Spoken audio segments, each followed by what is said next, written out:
All right, we should be live. Are we?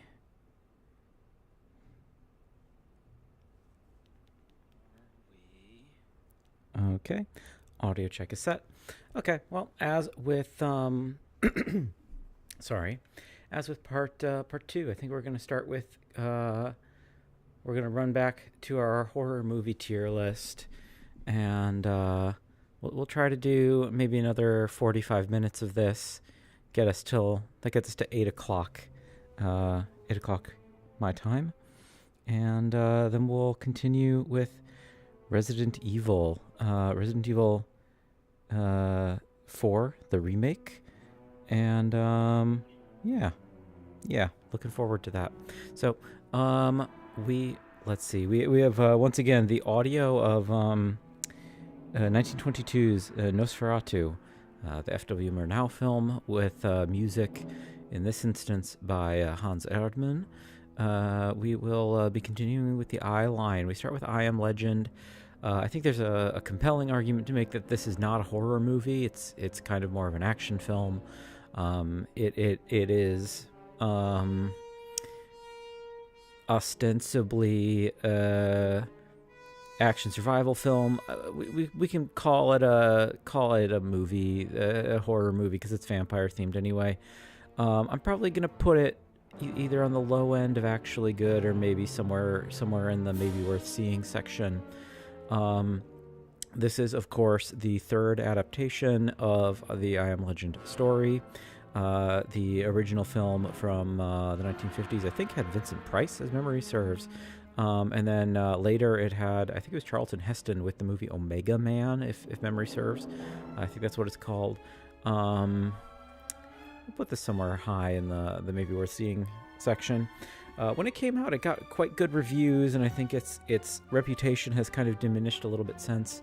My frustration with some of the discourse around this film, if you haven't seen it and you have seen discourse about it online, you'll be familiar with the notion that the overwhelming majority of dialogue about this film online is people whining about the fact that it's not an accurate adaptation of the original short story, or maybe it's a novella. In any case, though, it's not that that's wrong. Like, it is accurate. It is accurate for people to say that it is not a good adaptation of that original story. But like, this is one of those situations that happens sometimes online, and with just like nerd discourse about adaptation. I guess I myself did it. I put it right next to Frankenstein when I complained about how like Frankenstein adaptations aren't accurate to the movie Frankenstein. So I'm a hypocrite, I guess. But this movie is not a very good or very accurate adaptation of the... No, I shouldn't say it's not a good adaptation. I should say it is not an accurate adaptation of the story. It massively changes major parts of the story beats in a way that I think a lot of people are unhappy about, because the things that it changes are a lot of the things that people like about the story. I think the problem is that in the outcome of that discourse, people aren't actually looking at the film that got made, and people aren't actually determining, is this a good film on its own? Like, if it wasn't called I Am Legend, if it had a completely different title, would people independently evaluate it and determine that it's a bad film? And I personally think the answer to that is no. I don't think people would think it's a bad film. And I think people who aren't familiar with the short story tend to be pretty positive about this film. So I would say that, like, whether or not you're familiar with the short story, I would say go into the movie, just watch it as its own thing. Ignore the fact that it's an adaptation of the original short story or novella or whatever it is. I forget off the top of my head. But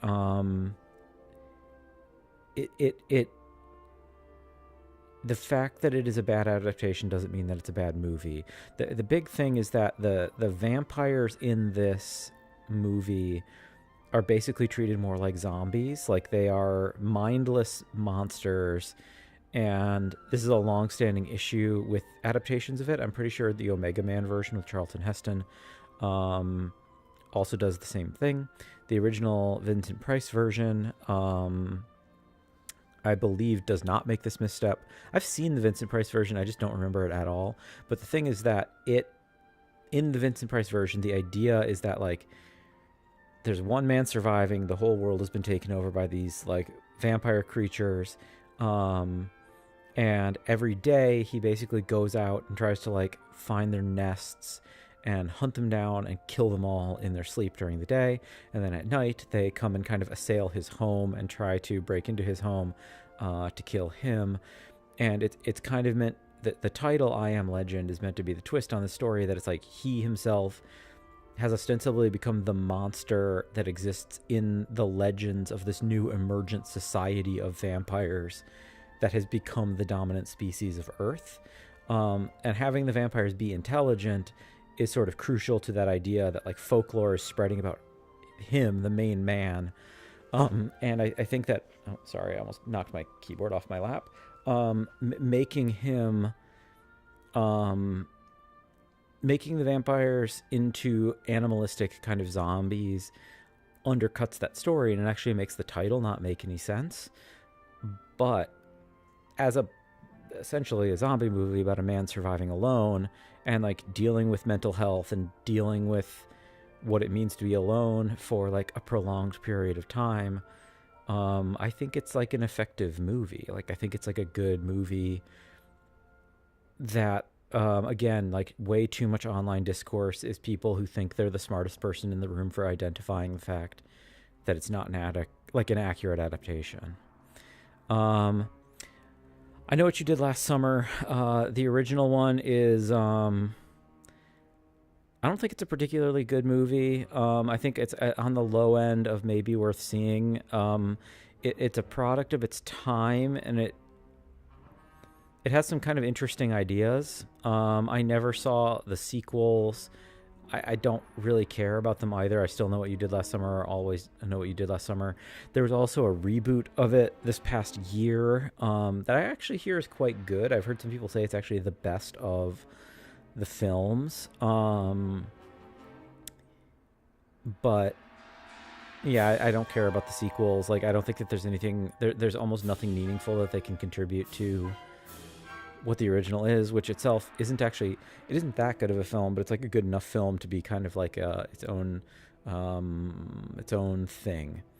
Identity, I don't know what this movie is. It doesn't look like a horror movie to me from the poster. I'm gonna just slap it in the I don't care zone. In the Mouth of Madness, kind of a homage to Lovecraft, of course. It's like the title, of course, is a nod to At the Mountains of Madness, starring the legendary Sam Neill, of course.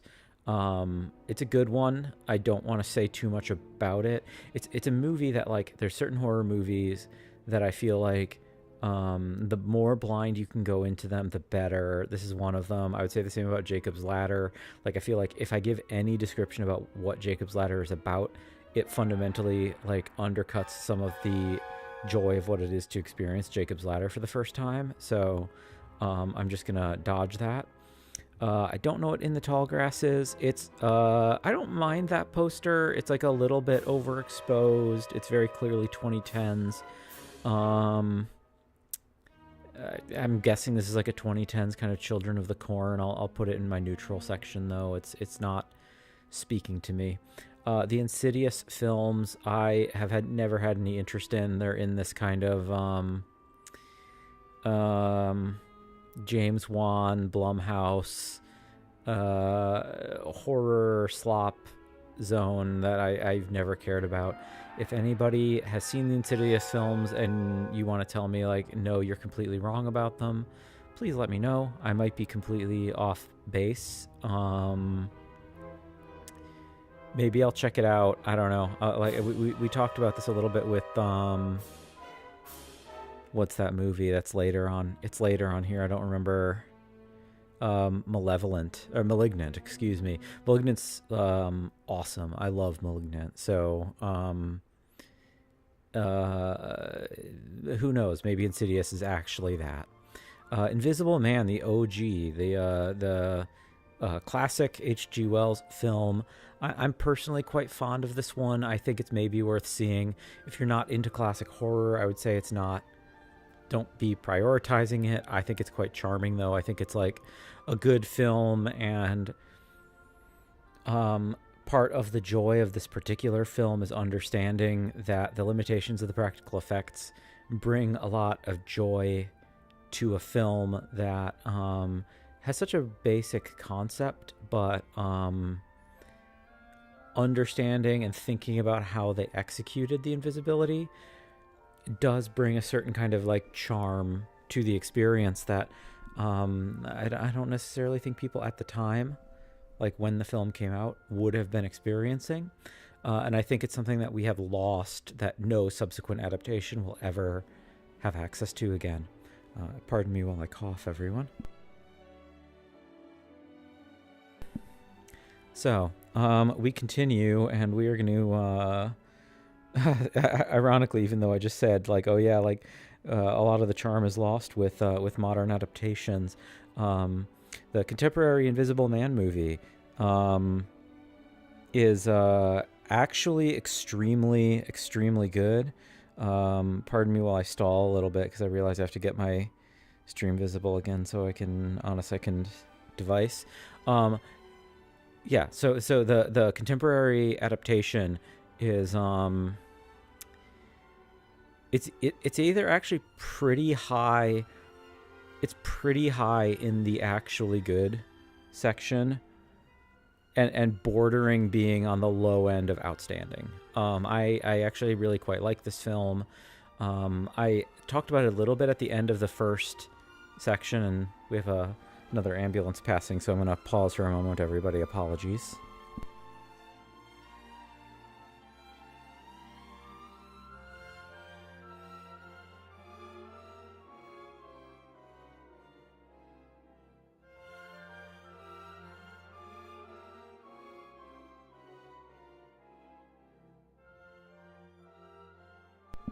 Okay.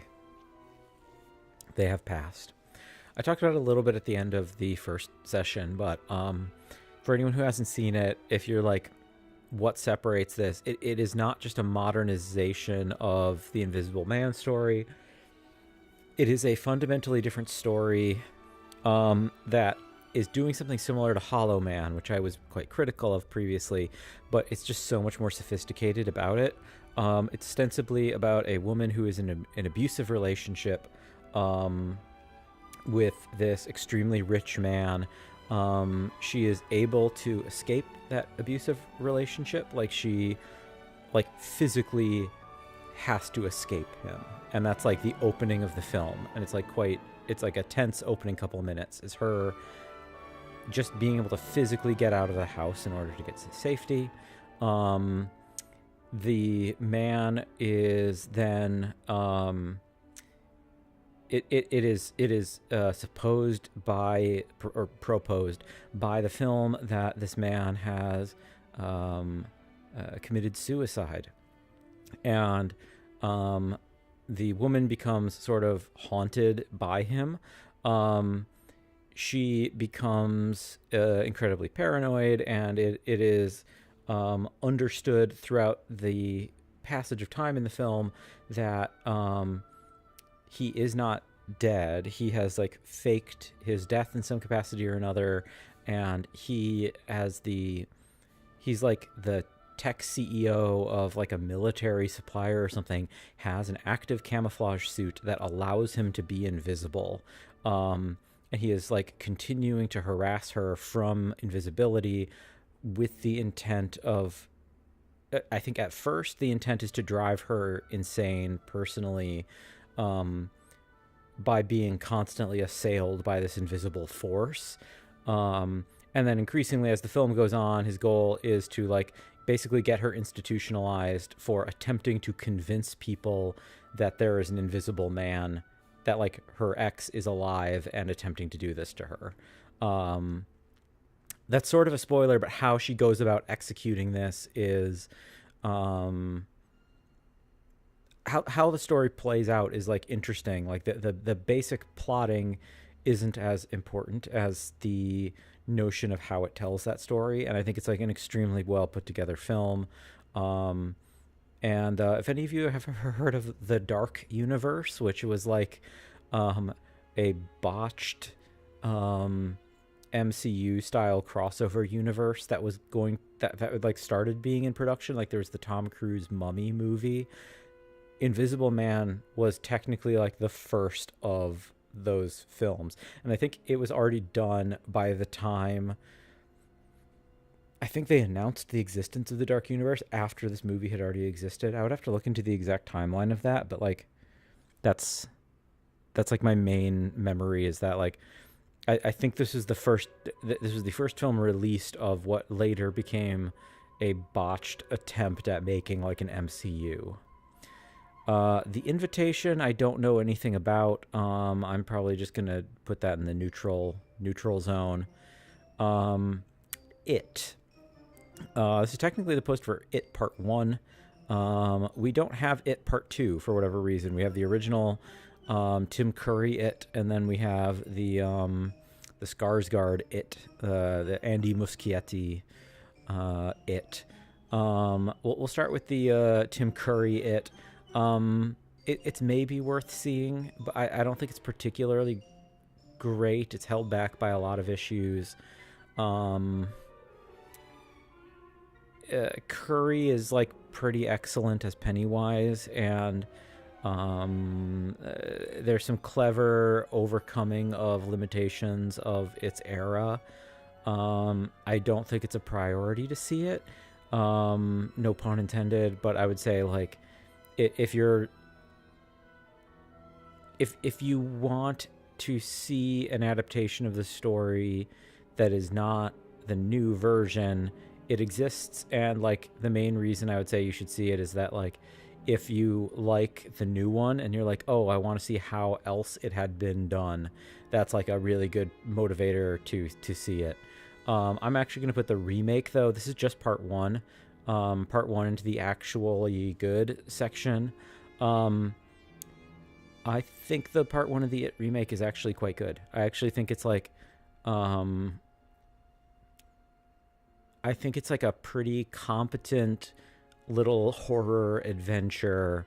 It Part Two, I don't think is particularly good. I think that the choice of how they broke up It Parts One and Two makes for an interesting case study in again that differentiation between the new ones and the OG. I feel like the original like interweaves like past and present stories, because like if anyone's not familiar with it, in the original novel as well as in the TV series or the movie miniseries TV thing that existed with Tim Curry, small town called Derry, Derry, not Dairy. There's an alien entity that feeds off people's fear and then, consumes them, and it specifically pursues children because their fears are like simpler and it can kind of shapeshift to become people's fears. So in the book and in the original TV adaptation, TV movies, whatever, there's two main time schemes. One takes place in the 50s, one takes place in the 80s, basically.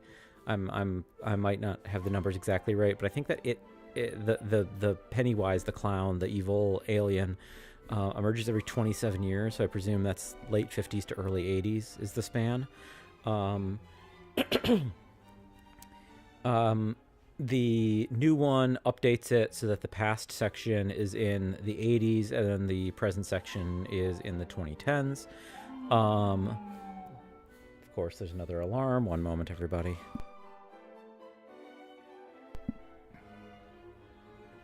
Okay, well, maybe actually whatever ambulance or whatever is going by only flared its thing once. Anyway, regardless of what time periods they take place in. The key thing is that in the original and in the book, there's a little bit of back and forth between past and present as part of its storytelling. The new movies elected to completely split it up. So It Part 1 is entirely in the 1980s and is about a group of kids facing Pennywise, and then It Part 2 takes place in the 2010s and is about essentially those same kids now as adults, having to come back to confront it. As a larger story, a lot of it is about like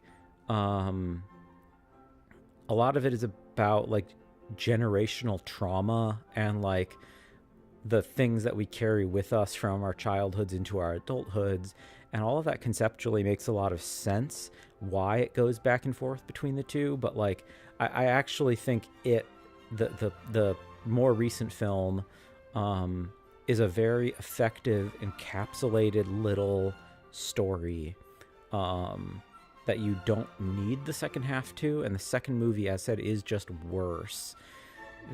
This does a better job at communicating this like intergenerational trauma thing in some senses, but I think that both it is limited by the fact that the original novel doesn't fully capitalize on the story of like intergenerational trauma that it attempts to tell. It Follows, another fantastic film, early into the kind of horror renaissance. I'm going to put it in the outstanding but not favorite section. Really cool movie. So It Follows it's another one where people sometimes get a little bit like us. People get a little obsessive about trying to like crack the like mechanics of like how the story functions. I would say don't try to do that. You're kind of spoiling it for yourself if you try to think about it too hard. It's not that it doesn't make sense, it's just that it's like I think you're kind of like losing you're losing a lot of what makes it effective, which is that the movie is really, really successful at operating on dream logic. Like it feels like a nightmare to watch it. Like there's something very disconnected and strange and disaffected about the rhythm of the film, that I think if you try to think about it too much, I mean, this even, again, I don't want to say turn your brain off, but I think this even is true a little bit of like attempting to ascribe a specific metaphor to what is occurring in the film, which a lot of people question. Is it a metaphor for AIDS? Is it meant to be critical of promiscuity? Is it meant to be like what is going on symbolically? And I would say that like it's meditating on all of those fears. It's not singularly about any one of them. I think it is meant to be in the way that all of these real world concerns around sex and disease and culture and presence and memory and living with trauma all coexist and could inform a singular nightmare that doesn't cohesively address all of them or specifically address any one of them. It is the totality of all of them,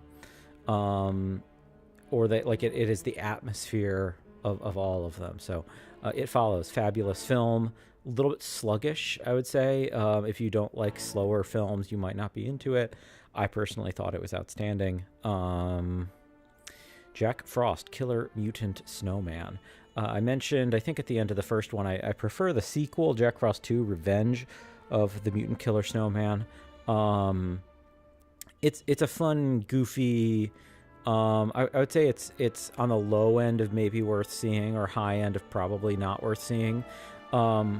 Very, very goofy, very, very silly.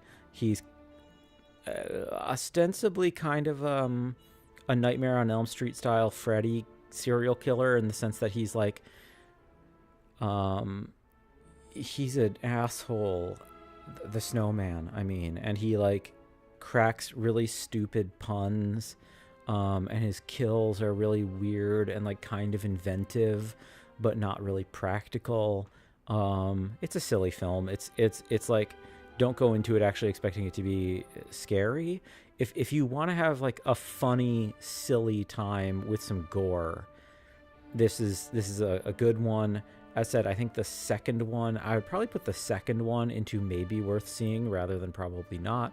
The second one has this like all the goofier conceit of the survivors of the first film take a vacation to a tropical island because that's like the way they can deal with like their trauma from the first film, is that like going somewhere warm will make them feel like safer and more comfortable. Anyway, the snowman shows up anyway in a tropical island. It's very goofy. Jaws, the original. Jaws is an outstanding, but probably not favorite. Love Jaws. It's a great film. Obviously, early Steven Spielberg, like the original blockbuster. For a long time, I wasn't actually crazy about Jaws. It's one of those films that I watched and I thought to myself like, oh yeah, this is good. I get it, but I don't necessarily feel that compelled. I don't love it or anything. And then like every few years I would get the feeling like I kind of want to rewatch Jaws. And I eventually I kind of had to realize like, oh, I guess I actually like Jaws.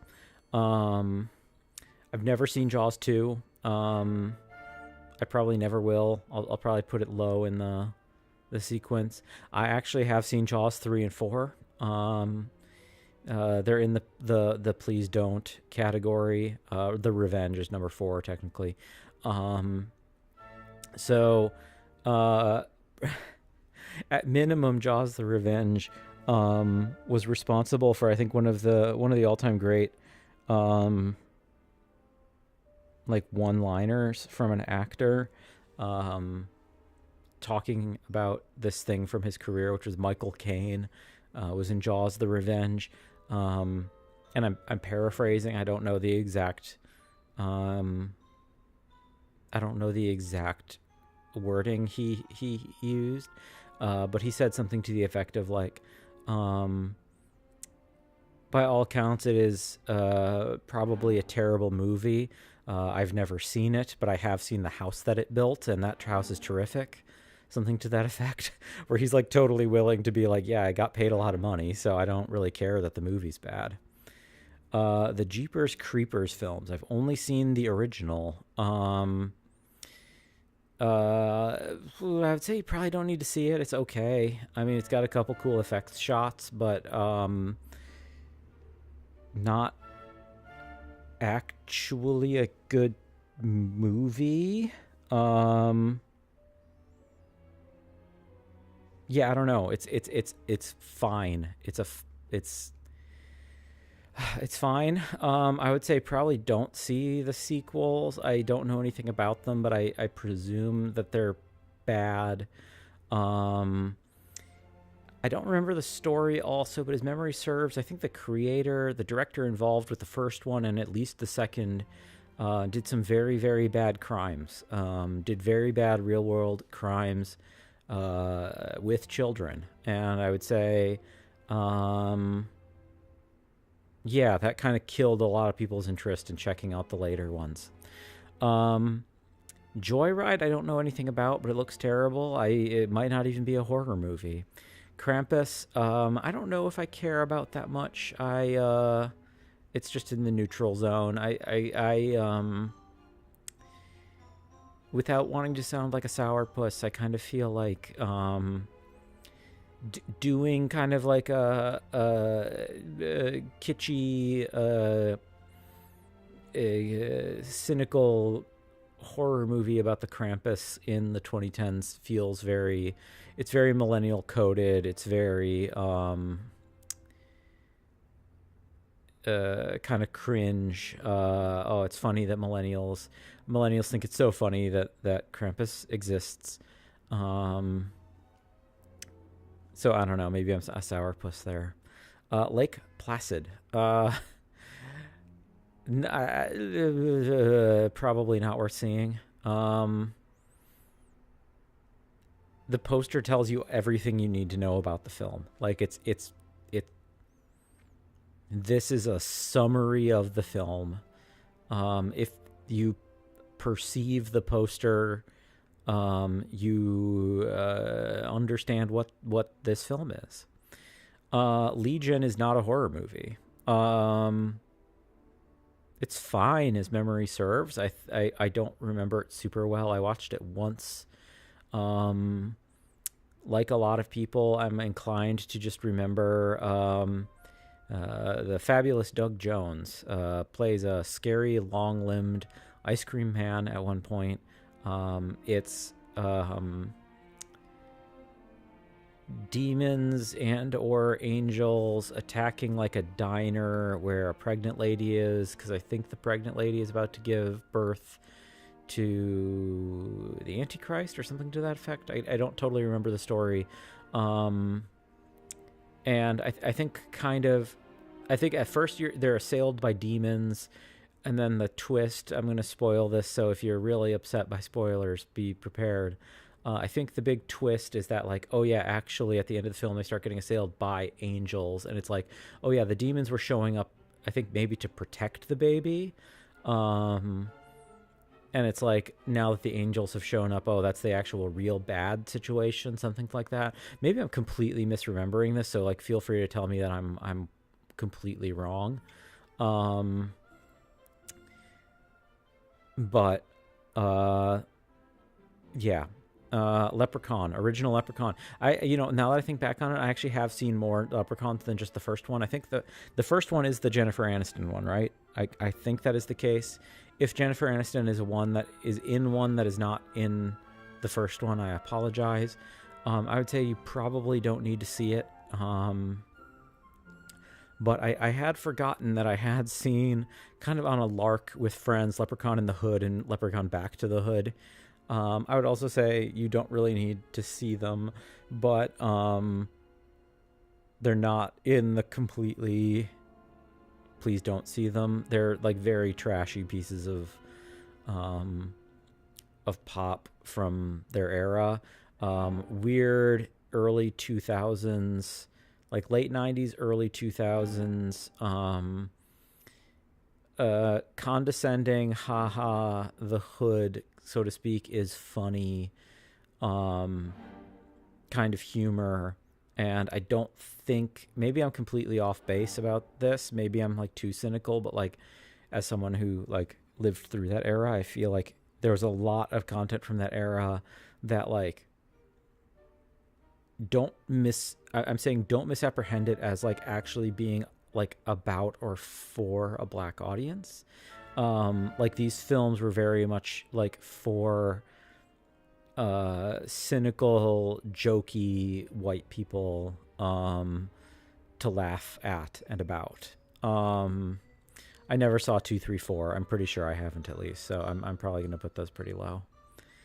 And I don't know, is that Leprechaun Origins? I think that says Origins. And I can't begin to read what that says underneath. My setup, by the way, I've never fully explained this on stream, but like I game on a large TV on like it is a 55-inch television, something like that, but it is on the opposite side of the room to me. So like my optical experience probably isn't that different than somebody who's like sitting at, a 24 or 27-inch monitor. It's just that I have a 55 and I'm like twice as far away from it as what most people would be compared to their monitors. So I don't like that text to me, even with like fairly good eyesight, I'm having trouble with. I can read Origins because there's higher like contrast there for me from across the room, like the gold against the black, whereas this with the mottled gray and like it looks like there's this kind of like alternating levels of light and darkness across the text. I can't actually it might say Leprechaun Returns. I can't exactly tell. Let Me In, American remake of the, I believe, Scandinavian vampire film Let the Right One In. I think Let Me In is actually good. I've only seen it once. If the original Let the Right One In was here, I would be putting Let the Right One In on the outstanding but not favorite list. Let the Right One In is outstanding. It's like one of the best horror movies of its era. Let Me In is like a very good and like very competent Americanized remake, but not nearly as good as Let the Right One In. I have no idea what Life is. It looks like a sci-fi film. I guess it could be sci-fi horror, but I'm pretty neutral to that. Lights Out. I have no idea what this is either. I'm going to say pretty good poster. Long Night. Looks very VHS core. I don't know anything about Long Night. I'll throw that in haven't seen neutral. We actually made pretty good headway on that. We got through we got through I, J, K, L pretty quick. Not so much on those lines. Let's see if we can get through M, and then we'll probably do Resident Evil 4. Ma. I've never seen this one. I've heard very, very mixed things about it. My general understanding is that it's like, I've heard people mostly be critical of it while also saying it is interesting, but it has a lot of problems. I'm probably just never going to see it. Malignant. So here's the thing. Malignant is a bad movie. Don't get me wrong. Malignant is a bad movie. Malignant is also actually good. I don't know. Like, it is a bad film that is so audacious and so silly and so in your face and ludicrous that it ends up, it really I'm not saying it's so bad it's good. I don't exactly mean it in that way, but it's like, it's such an audacious movie that it is actually worth watching. And I don't want to spoil anything about it. It's extremely goofy. It's extremely stupid. It's so fun. And I would say, don't go in expecting that it's going to be like a real good, serious movie, but like you will have fun with it. It is like an insane film. The fact that it exists at all, the fact that it got approved, and I don't want to like, again, I don't want to spoil anything, but like the fact that it exists is itself quite strange. So we got to Mama. I don't know anything about Mama. Pretty good poster, so I'll throw that in neutral. The Mangler, I also don't know anything about, but that's a great looking poster, so I might actually just throw that and want to see. Maniac Cop. I've never seen any of these films. I'm not mega interested because it's kind of like I don't know, it's like not a fundamentally interesting like source for me. Man's Best Friend, I don't know anything about. We'll just throw that in neutral. Pretty good poster. Maximum Overdrive, I've actually heard good things about. I don't know if it's good or so bad it's good or what, but I'll throw that and want to see. I know people who like that. Megan. Megan I saw with some friends. It's maybe worth seeing. It's a weird film that it's a little too front heavy. It kind of rushes towards its finale. And I think that they kind of struck some gold with like the doll, like Scary Robot doll, like was really good, and it feels like they just didn't know what to do with her, so that's why it kind of rushes towards the finale. And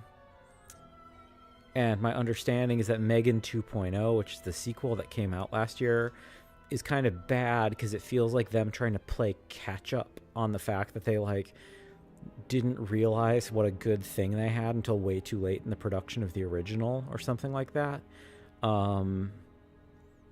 But it's maybe worth seeing. I don't know. It's kind of fun. It's kind of dumb.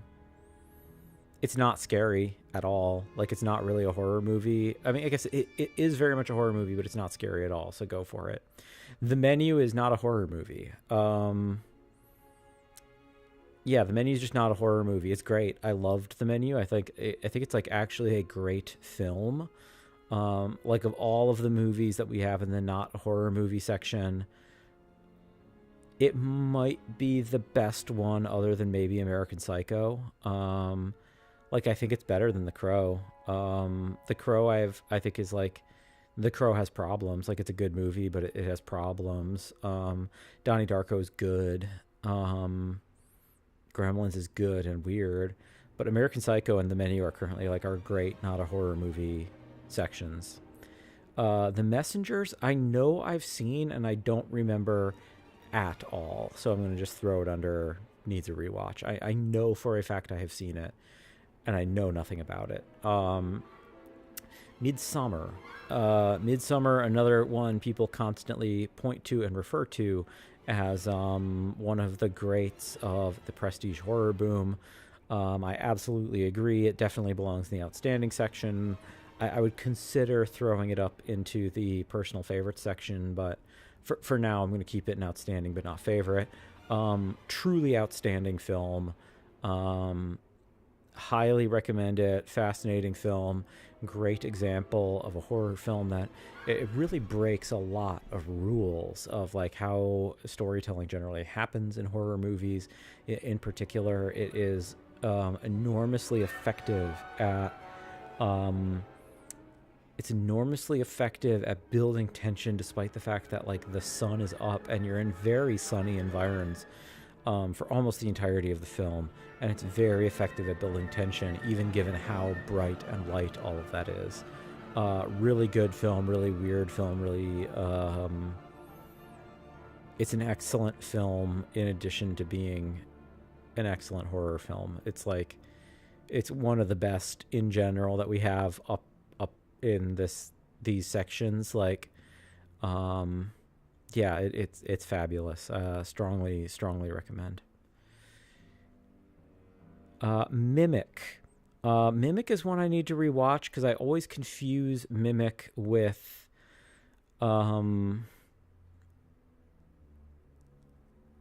Species, I think is what it's called. I know that they're not similar, but you know, sometimes you get things paired in your mind. Where were we? Oh, there we go. Mirrors with Kiefer Sutherland. Don't know nothing about it. Doesn't really interest me. Yeah, don't know. Don't have anything to say about it. Misery by the fabulous and the late. Why did his name just fall out of my head? Princess Bride and Spinal Tap and A Few Good Men. But yeah, it's an outstanding film. Outstanding film. There's an argument to make it's not a horror film, I guess, but like it is in its own way. I don't always like breaking down the difference between horror and thriller, but I would say it is both a thriller and a horror movie. Misery's outstanding. Definitely, I would say a must watch. Another one of the best movies that we'll have in this top section total. Like of the movies that we have up here in the top two tiers, I kind of feel like Alien and Aliens are just like general interest must watch films if you're into film in general. The Exorcist is in that zone. Oh, I didn't mean to push it up. Jaws is in that zone. Misery is also. Like, I really think it's like up in that stratosphere, where like even if you're not into horror movies, you really should see it. The Mist, probably going to be one of my hotter takes all throughout the whole list, or lists. I don't know if I can altogether say that The Mist is actually bad, but I'm going to say you probably don't need to see it. It's on the low tier of movies to see in my mind. I really do border on saying that it's an actually bad movie. And I know a lot of people are going to like hate me for that. I don't think it's a good movie. I don't think it's particularly well acted or well written. There's a few ideas that it's like reasonably effective with. It executes on a few things very, very well. And I'm also just going to say, so it has a really famous or infamous ending. That fame, it is a known thing that people often repeat, that Stephen King himself said that the ending to the movie, which is different from the ending of his novella, is better. Like, he thinks it's a better ending, and people always talk about the ending to The Mist. Spoilers, if you don't want to know about the ending to The Mist, if you want to experience it on your own, please mute yourself for the next like minute or two, or until you see me scroll down to like grab the next film. So here's my spoiler take on the ending of The Mist. The idea of the ending of The Mist is really good. I think the execution in the film is botched. I think it is like poorly directed, and I think it is poorly edited, and the timing of the actual beats of time in that sequence of how they execute on that ending fails to lend it the gravity that it needs. And I think it feels, it does not, for me, feel emotionally resonant. It feels cheap and exploitative, and bordering on jokey, that they all kill themselves, and then he has the gun and he has no more bullets, and he gets out of the car and screams, and the fog just clears like seconds later. It feels jokey that the fog clears moments after they committed suicide. Like, it feels so hacky and manipulative to me. I don't think it's well executed, and I think the idea of the ending is super cool. I think if that ending is going to be effective, they man up, keep the camera in the car, show them shooting themselves in the head, including the child. Really make us languish with it, make it really hurt, and then have the protagonist sit in the car, like crying, screaming, throwing up, upset for like 5 minutes with nothing happening, and then have him get out of the car and have him walk around in the fog with nothing happening for 5 minutes, like another 5 minutes. So it's like 10 minutes since the suicides. And then have the fog clear. Like you gotta do more. I feel like you have to do more to like make that ending hit.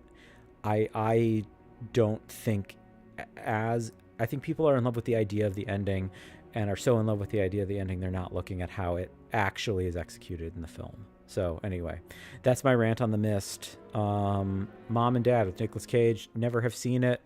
Probably never will. I'm not particularly interested in it. I'll put it in neutral, because I think it got okay reviews. Mother is actually bad. Mother is actually bad, bordering on please don't. I actually like Darren Aronofsky. I think Aronofsky is kind of underrated. I love The Fountain. I think it's a fabulous film. The Wrestler is incredible. Black Swan is quite good. I love Pi. Pi is an awesome movie. I haven't seen Requiem for a Dream in forever. I actually don't have very strong opinions on it because I don't actually remember it very well. I actually quite liked Noah, which is like not one of his better liked films. I thought Noah was quite good. I liked it. I think it's an interesting movie. The Whale, which also was very, very divisive. I thought Whale was outstanding. I thought The Whale was like one of the best movies I saw that year. Like, I don't know. It's hard for me to think of any movie I've seen in recent memory that I saw in theaters that actually made me cry in theaters. Like The Whale, I thought was really, really good. So you'd think I might like I might like Mother because it actually got okay reviews. It got better reviews than some of the films I've just mentioned. It's another film that falls into the Halloween zone for me, and also falls into the Blair Witch zone, as we've talked about. That Mother's annoying. Mother is a really annoying movie. It's a very heavy-handed allegory. It is a retelling kind of a bunch of stories from the book of Genesis and a few things from a few other books in the Bible. Javier Bardem plays... It's about a man and a woman who live in a house and in the middle of nowhere, and they have some guests and visitors who come by, and it's a heavy-handed allegory where Javier Bardem represents God. The first man and woman who show up to the house are meant to be Adam and Eve. There's all these different passages of time that occur throughout the film are meant to be related to biblical allegories, but they exist through the framework of like a husband and wife in a house have house guests, and essentially Jennifer Lawrence as Mother is like Mother Earth. Like, she and the house are meant to be the earth in the abstract sense. And it's just a very annoying movie because, like, what it is, if you look, the allegory I don't think says anything interesting. And even when you look past the allegory and look at what you're experiencing as a film is a bunch of people showing up and being extremely rude to Jennifer Lawrence for no reason. And like, I get that it's supposed to be like an allegory for like humans abusing the earth and like not taking care of the charge of caring for the earth, but it doesn't make it less annoying. It's an annoying movie to watch. I have nothing else to say about it. My Bloody Valentine, both the original and the remake, are they're probably on the low end of actually good. Surprisingly good. Like, they're among, for a holiday themed slasher film, they're way better than they have any right to be. You could maybe argue, like, if you hate slasher films, you know, bump them down to maybe worth seeing rather than the actually good section. I think they're kind of good enough to be on the low end of actually good. So surprisingly, check them out. And My Soul to Take, a Wes Craven production of some variety. I have no idea what this is. The poster doesn't look good, and Wes Craven's involvement is not necessarily a winning combination. So we just finished The M-Line. We were actually pretty quick and efficient about that, considering that I like stopped to rant for a while about we stopped to rant for about quite a few films. Like, we talked quite a bit about Megan. We talked quite a bit about the It films. I had a lot to say about I had a lot to say about I Am Legend. I had a lot to say about there's quite a few that have done, you know, I had to say quite a bit. I feel like the N Line End line's actually not super long, so we could potentially do that. N and O, neither of them are particularly long. Do I want to attempt to do this right now? I think not. I think we're going to hold off on this for the moment, everybody. What I think we are going to do is we're going to boot up Resident Evil 4, and we're going to switch over to Resident Evil 4 and do Chapter 3, which I think Chapter 3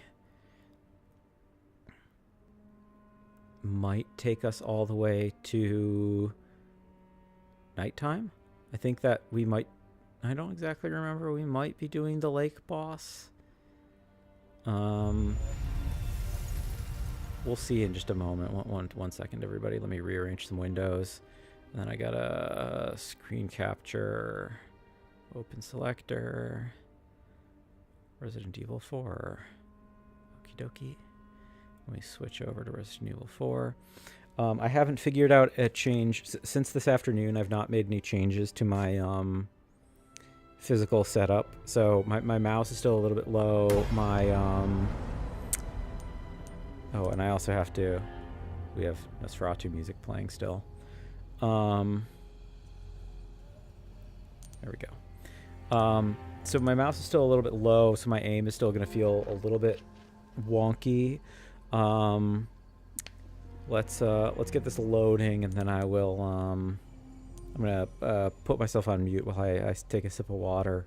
But we'll keep rolling with this, and I think by tomorrow, I plan on doing another chapter or two tomorrow. And when we do those chapters, I will try to have my physical layout adjusted. So hopefully my aim will be better tomorrow. So anyway, we continue, and I'll be on mute for a moment, everybody.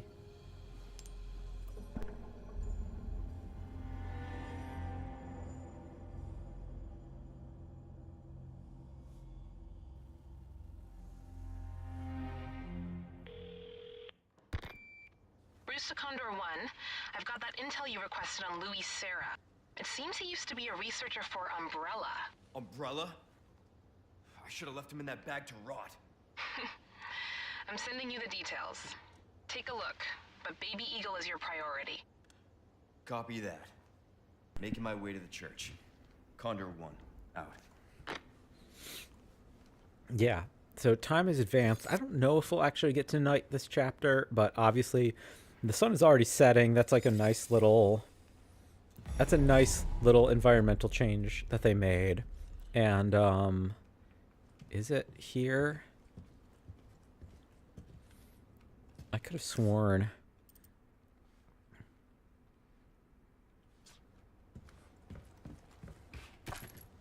That there was a thing that we can get up into the attic. Oh, maybe this is it. So they that nod there of making it so that Luis, and then this is we need Ashley to get up into the attic. The nod of making it so that Luis was a former Umbrella person, I think is actually quite a good little twist. Like I think that's like an effective little complication to his story. And he, in the original game, it had been established that he was formerly a scientist. I don't remember that I don't recall that they made him a one second. Examine.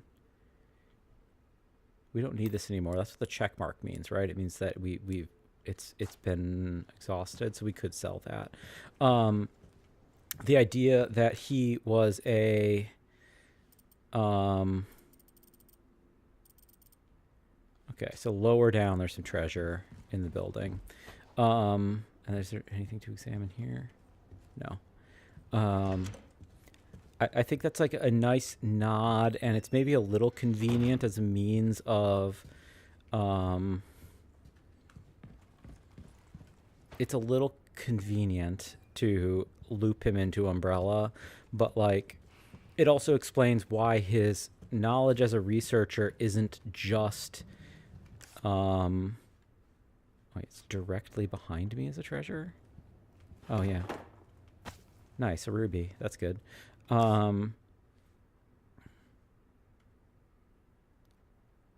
Something, is that above me then? Wait 1 second, let me check the map. No, so something below me. Is there something?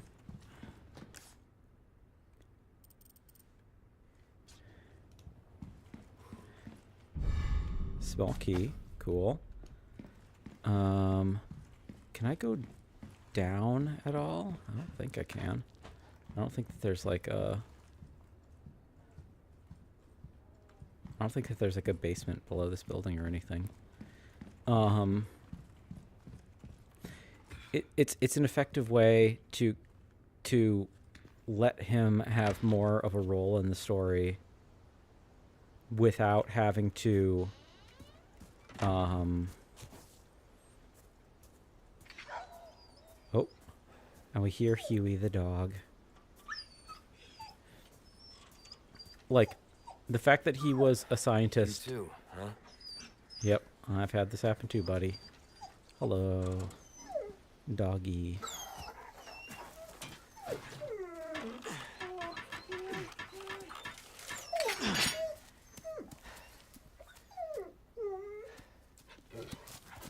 Take care of yourself, buddy.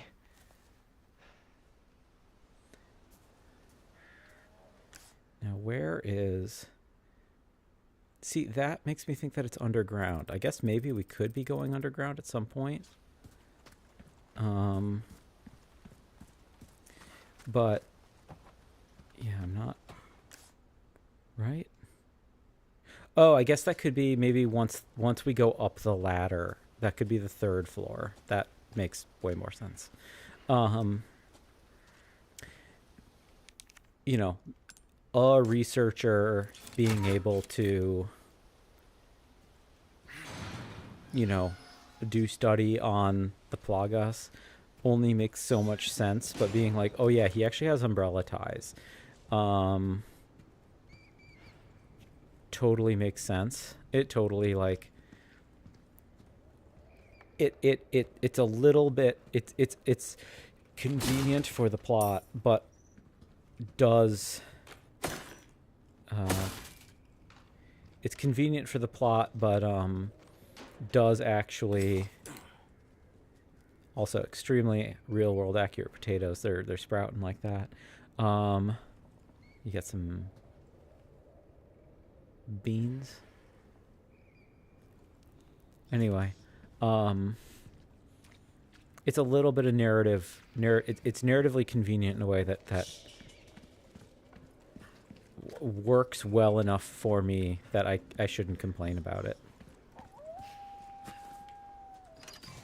Anyone who's afraid of dogs, be aware. We have an explosion coming up soon, and then some frightening dogs will be coming into play. And then here we have a locked drawer treasure, but I can only get in there with Ashley. Oh yeah, then we have the insignia door. Do I want to go back to the farm right now? Is this a locked... That's a shrine. We don't have what we need to open the shrine. We'll pass through there with Ashley, so I don't need to go through there yet. We double check some locations. Nothing here. But yeah, explosion coming up and some scary dogs, so be aware. Probably not worth it if they're just going to keep dropping money. I think that's the sequence, at least, that they're gonna blow up that tower and then some scurry dogs are gonna show up.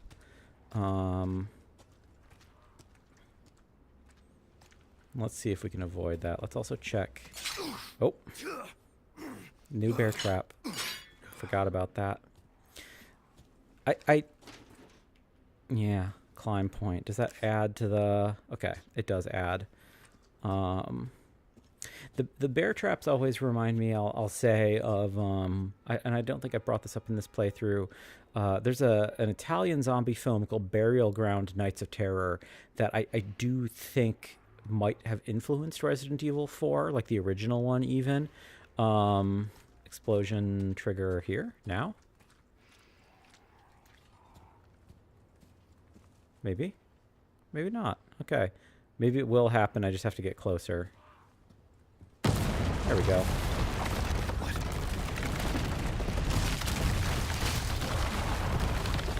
There's the dogs. Ow. Stop it.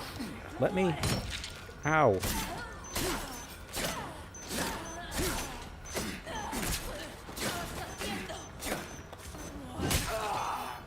Is that me dying? That's surprising. That's annoying. That's okay, though. First death of the run, everybody.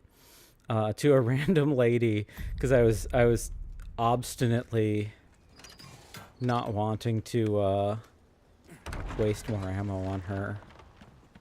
I should have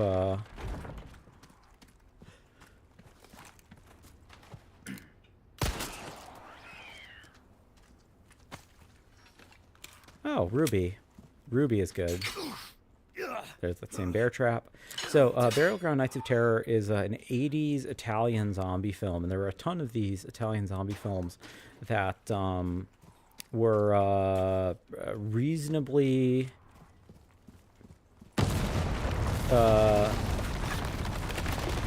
significant. Oh, there's a big dog. Hello, lady.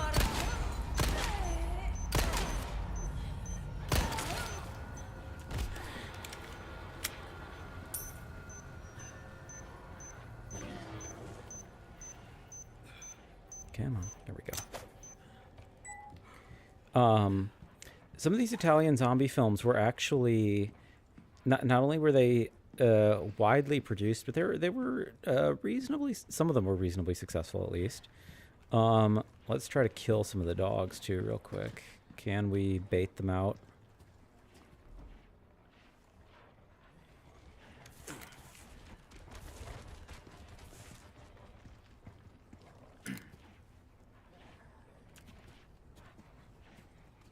Can I be...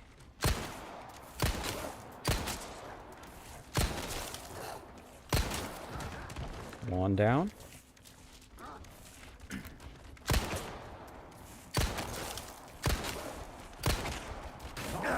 Oh, I was hoping I could parry him. That didn't work.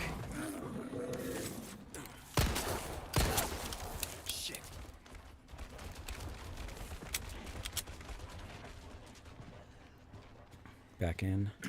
Back out. Come on. Come on, guys.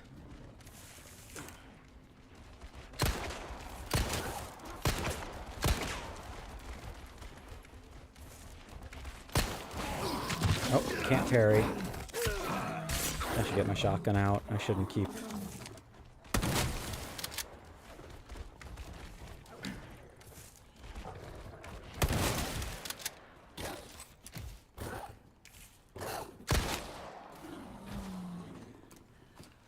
Okay, hopefully he dropped some bullets.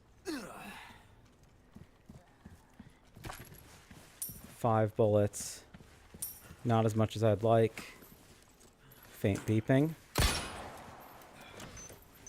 Yeah.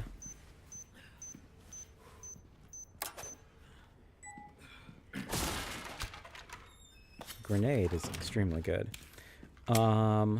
I don't mind taking the damage, because, like, at the end of the day, I do want to use this. I might even use this now, just so we... Yeah, health gets expanded. I am low on ammo, so I should probably craft some. Ow. Glad I healed.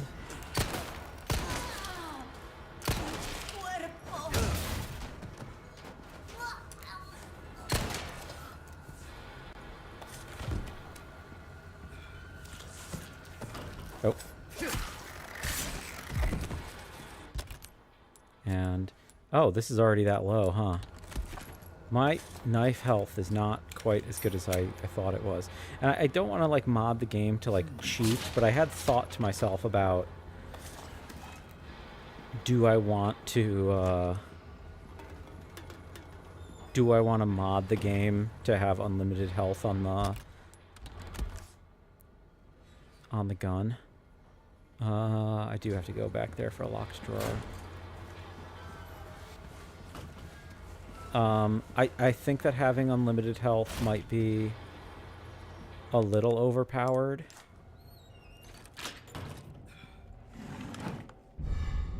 Vintage compass. I presume I can sell that. Is there a guy still in here? No.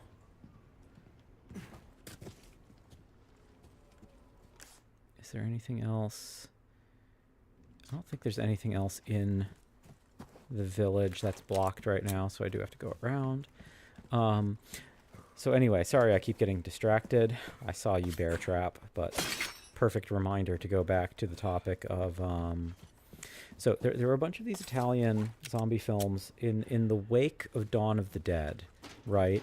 So like Dawn of the Dead comes out in the late 70s, and there's like a ton of cheap Italian knockoffs, in the same way that like the Italian film industry, especially throughout the late 20th century, like there's obviously the masters like Antonioni and like Rossellini and like all of these guys, Pasolini, are amazing, like some of the best filmmakers of all time. Do I want to drop down? What's down there? 1 second. This is open in a way that it wasn't open before, so I feel like I should. Some of those guys are amazing, of course, obviously. This goes without saying.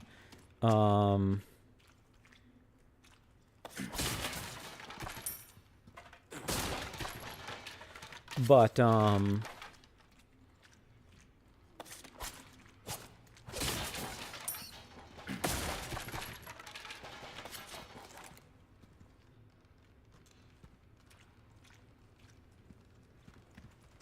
a lot of the Italian film industry exists for the purpose of making rip-offs, and that's how you get spaghetti westerns, right? Like spaghetti westerns are Italy making westerns. That is in fact where the term spaghetti western comes from.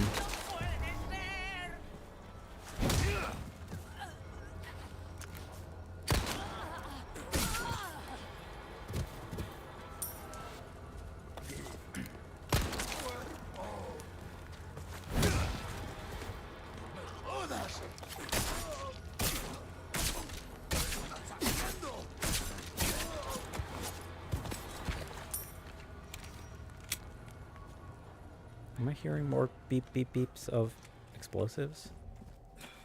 But anyway, oh yeah, okay, so this is the other side of that house with the explosives. So I could have just gone through there, but the stuff that I got down in the tunnel was extremely good for me, actually. So anyway, there's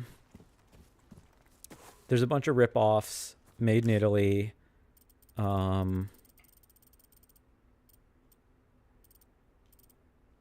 Throughout, 70s, 80s, 90s, whatever. And following the worldwide success of Dawn of the Dead in 78, you get a bunch of Italian zombie films. Notably, Lucio Fulci did one called Zombie 2, also known as just Zombie or Zombie Flesh Eaters.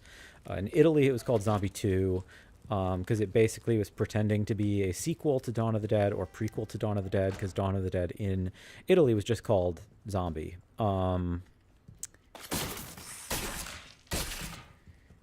There's a snake inside that. Right. So in the UK, it becomes Zombie Flesh Eaters. I think in the US, it just gets called Zombie. But anyway, classic film, beloved. It's a little goofy. It's a little silly, goofy, little dopey in some ways, but actually like a pretty solid film. And we know for a fact it ended up inspiring the creators of Resident Evil. Like Shinji Mikami actually talks about this. It was an influence on Resident Evil 1. Like the sharks being in Resident Evil 1 was in part because there is famously a shark and zombie sequence in Zombie 2, Zombie Flesh Eaters, however you want to call it. I'll probably call it Zombie Flesh Eaters because that's the most distinctive name. Am I hearing? Okay, so there's treasure at the center of the room to my left. I'm itching my ear real quick. So we know Zombie 2 was an influence on Resident Evil. So we know that the creators of Resident Evil were looking at Italian zombie films. This isn't up for debate. Burial Ground Nights of Terror was not as big a deal. Like, it's not considered a mega classic, but it's like one of the more well-known Italian zombie films. And the reason I speculate on it being an influence was there's a few reasons. Like, the biggest, kind of most in-your-face reason is that there are actually zombie monks in that film who wear black robes, and they use tools, including a scythe. And like later in the game, we're going to encounter some zombie monks or infected Ganados monks who wield scythes. And that's like, it feels to me like it's straight up the imagery from Burial Ground Nights of Terror.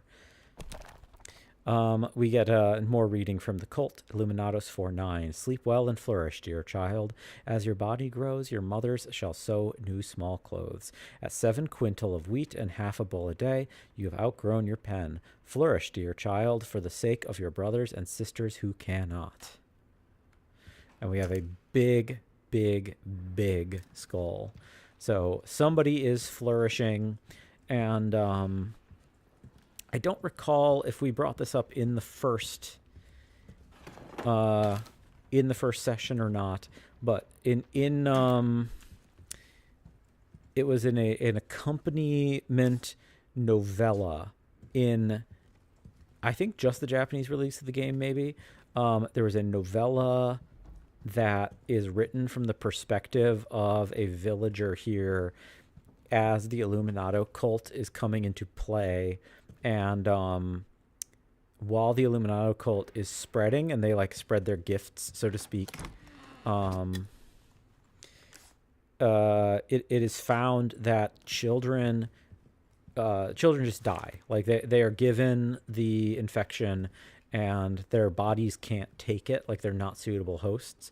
So the children just die, and that explains why there are no children in the village. I have something I think you like. Thank you, Merchant. Merchant tip the prudent choice. Sick of constantly running out of ammo? Well, have I got a treat for you. The bolt thrower is something else, mate. Its bolts can be retrieved and reused, so you can keep shooting forever. Also, don't forget to buy the bolt recipe to turn your extra knives into, well, bolts. Never worry about ammo again. And that's not all. You can affix the bolts with attachable mines, proximity explosives, to quickly turn the weapon into a powerful mine thrower. Shoot at an enemy to see them explode instantly, or at a surface to set a proximity mine. You'll lose the bolt, but it'll be worth it. I'm not doing his voice. As said, I will hurt my throat if I do that. Crafting. Or is it under... I keep forgetting. Treasures. Is there anything we want to craft? I could craft this because I could put in a couple squares and a couple... I just don't remember what the... I don't remember when we get the instructions. There's like a way... We get a book that gives us an explanation of the most valuable gem combinations, and I don't remember what that is. Ooh, you have a stench of battle on you. Believable, but Welcome. I don't know if that's super nice to say. TMP is available to us now. I don't think we'll use the TMP. It is good. Flash grenade is nice to have as a recipe, possibly. I don't think we need any of this. Combat knife we will repair real quick. To you, stranger. We're not going to upgrade the pistol because, as said, we want to... I think we're going to want to use the Red 9 as our main pistol. A well-tuned weapon can make up for a lack of skill, friend. And I'm debating, do we want to do this right now? I guess we could Dazzled, just gradually be upgrading that. And I think our craftsmanship I'm debating if we want to upgrade the bolt rifle or if we wait for the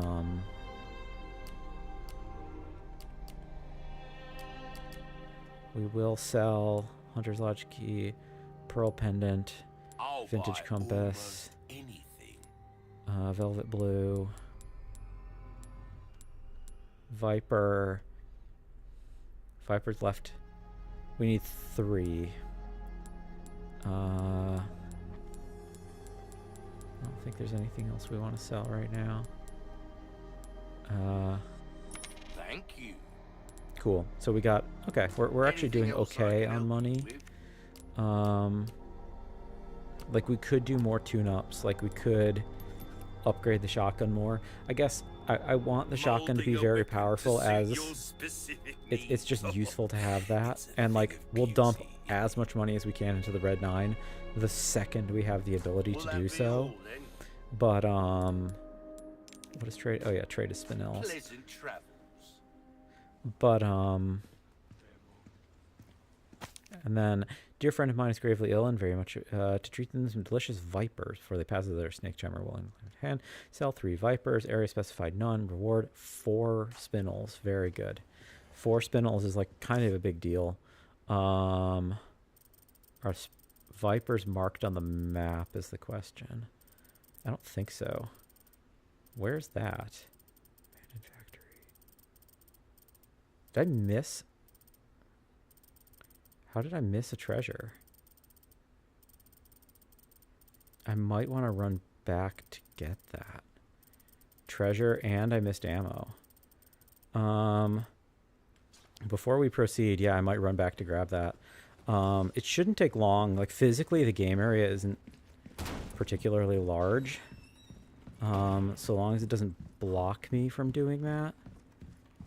And hopefully it doesn't throw any enemies at me.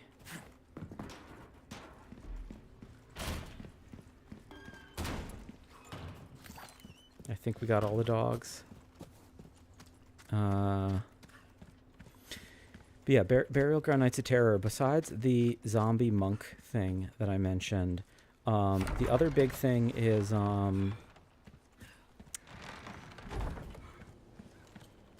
they're like one of the first kind of like big zombie sequences in that film does involve a bear trap. So a lady gets her foot caught in a bear trap. Her outfit's actually not, if I'm remembering her correctly, it's actually not crazy far off Ashley's. Dang it. I don't think those are doing damage to me, so I shouldn't worry that much. That's like kind of a nice quality of life change. Is it this area? Yes. So we missed something up in a tree, I presume. Yep. Nice. Sapphire is good to have. And there was ammo. Yeah, ammo in the previous area I missed. Every bullet helps, so I would rather be cautious. So it's past this little maze. Where did I miss ammo? I already went past it. There we go. 10 bullets is like kind of a big deal this early in the game. Late game, we're going to be like swimming in ammo, so I probably wouldn't be that like hyper specific about checking for stuff. I think we're completely set here. Yeah, I don't think we can do anything in the valley. Abandoned factory is all settled. We could try going back to the lake, because apparently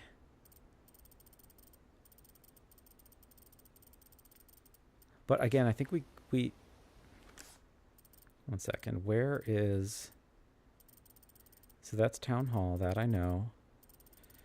Where is, So it's over here, and we do return to that zone. There's a one of the bobbleheads is in here. I think we returned to that during the lake section, so I won't worry about it for now.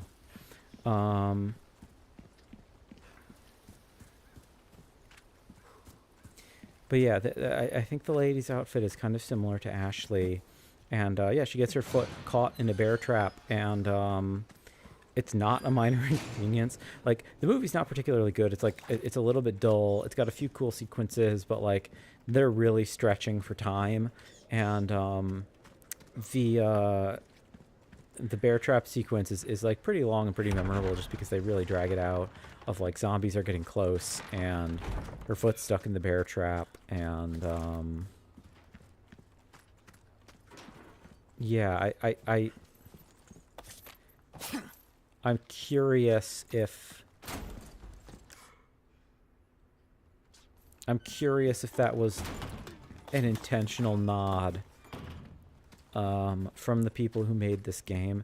The other big thing with Burial Ground Nights of Terror is there's this character, I don't know what is like the nothing but the finest way. I don't know what like the polite way to discuss or describe this is, but they have a character who is canonically a child. Also, the snake isn't in my inventory, is it? It is. Okay, so it's taking up space. But I don't want to use it for health. There's a character who is canonically accepted in the story to be a child. Church. I made it. But they, between the acting needs that they had and the fact that they didn't want to endanger or scandalize this child, they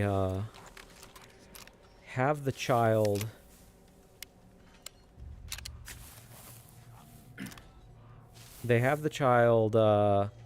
played by an adult dwarf, which I would say is like bad and inappropriate.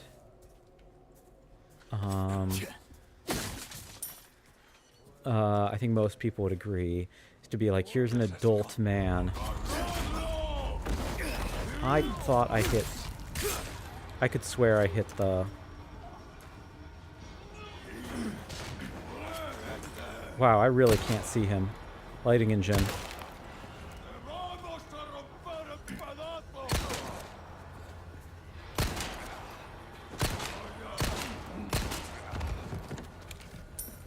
Lighting engine was not serving me there.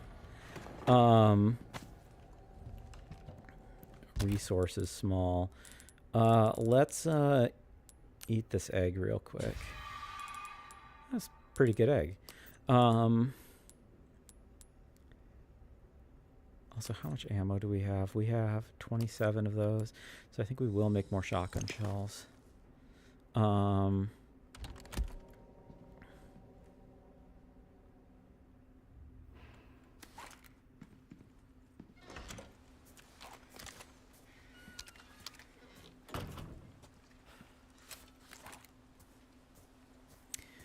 So yeah, having an adult dwarf play a child is a weird, bad choice. I understand their desire to do it insofar as that, again, they didn't want to like endanger a child with all the zombie stuff going on. They didn't want to scandalize the child because there's some like nudity and stuff. You know, it's an Italian horror movie, of course. There's like a bunch of nudity. Oh, there is something above. Where... Bird nest? Chicken egg. Not really a treasure, I don't think, but it's good to have. Replaces the egg I just ate. That's not actually even the treasure, though. Is it... I see. I really wouldn't be seeing those if not for the map. I feel like we made a good choice with that, everybody. Gamers don't look up, famously. So, adult tour as a child is a bad idea, but leads to some of the funniest and strangest visuals of the film. He has an extremely expressive face. Good actor. He does the best he can with attempting to pretend to be a child. Damn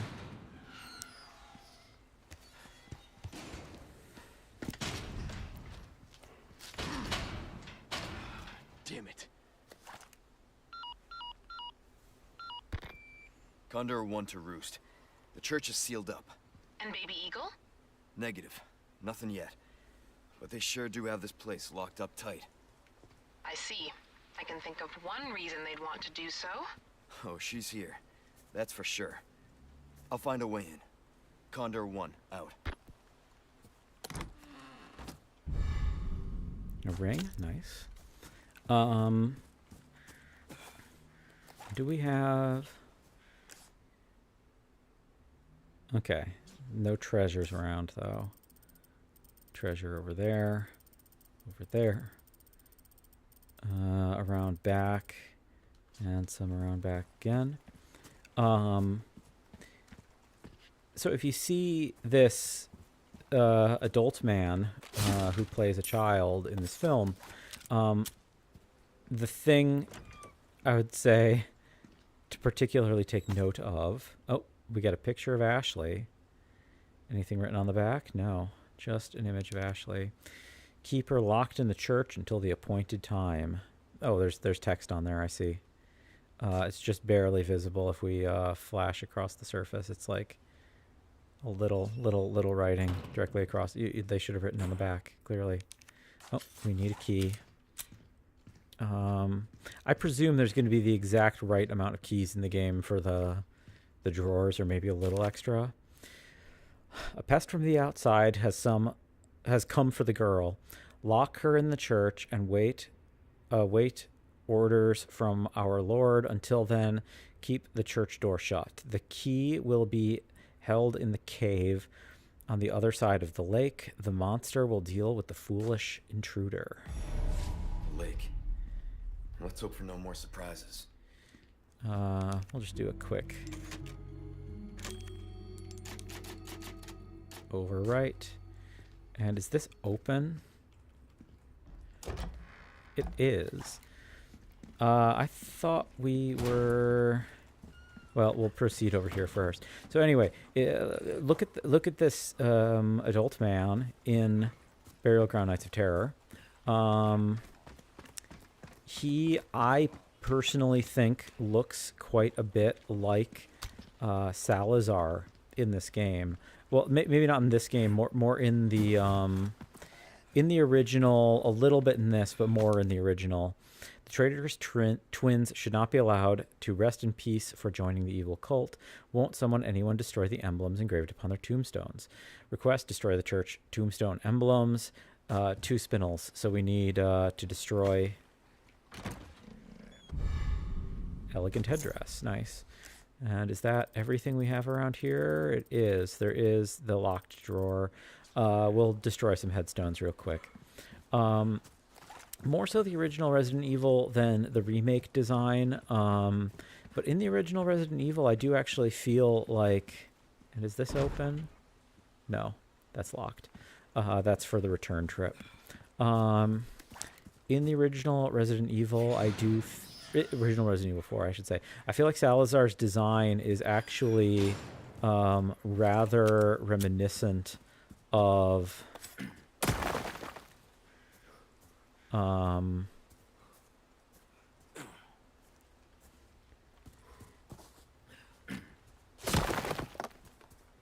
No. twins. Here we go. Grave Robber complete. That's 2 more spinels. I don't think it's entirely impossible that Salazar in the original Resident Evil 4 was modeled to resemble the so-called child character in Burial Ground Nights of Terror. I'm not saying that is what happened, but look him up. I think that it makes... I think it visually connects. Nope, those aren't breakable. And can we open it from this side then? Yes, okay. Weird, silly thing they did there.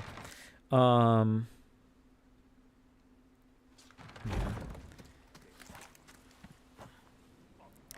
Lago, lake. So I do feel like,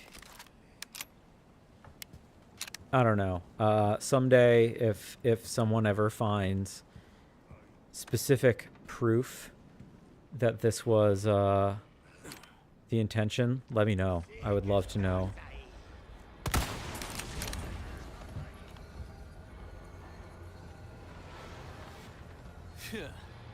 Okay, so that's 1 down.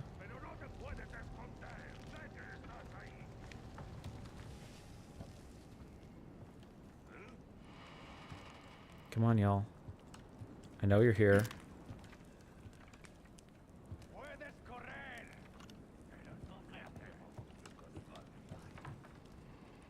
I know you're here. You know I'm here. All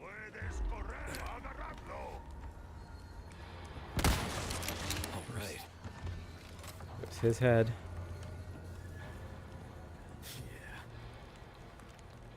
I presume there's a guy in here. No? Surprising.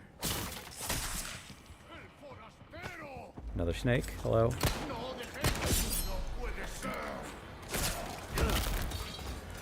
Sorry. Thank you for gunpowder.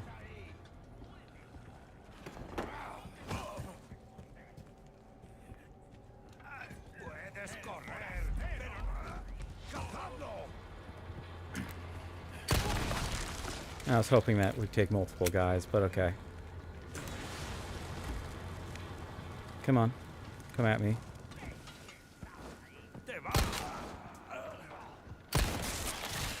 Nice. We're getting our rhythm. We're doing a little better with our shooting today. Not against the dogs, but in general.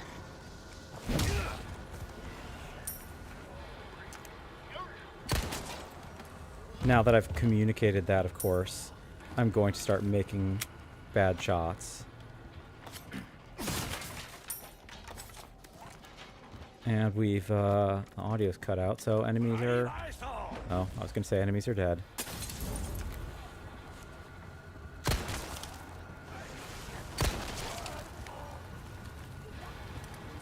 One down.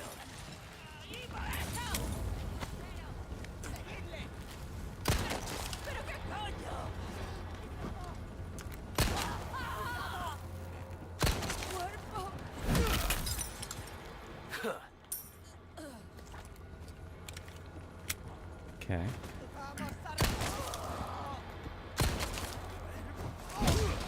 I'm starting to get the rhythm. Little by little. Back up we go. I'd rather take the high road.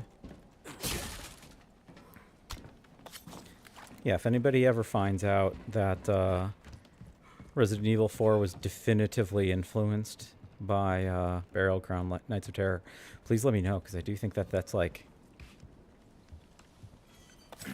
I think it's a fascinating possibility, and I would feel very smart and big-brained and contributive to the community if I arrived at that conclusion that no one else has.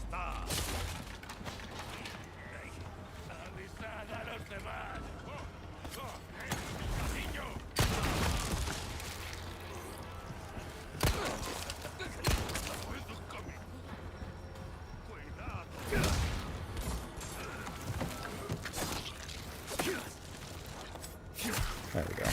Trying to get the prompt to read. Ow! Trying to do the space bar. Ow! Trying to do space bar again. I don't have the timing down on the parry, evidently. Let's go back up.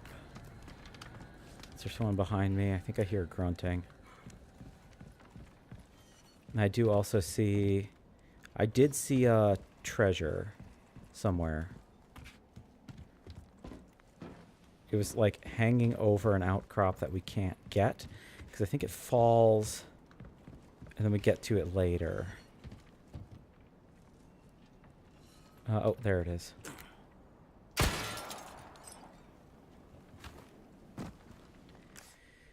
And what else am I missing? So that's down now.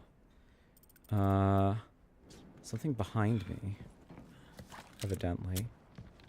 Do I go back up to get to it is the question. I'm not pathing this area very efficiently. I apologize, everyone. Is it up here? It's back. Yeah, so it's got to be down. I don't think it's in here. We already got that. It's got to be... or is it... it's still lower. So it's still... there's some stuff we get to later that's down below. So, okay. We'll come... we will naturally encounter that when the time comes.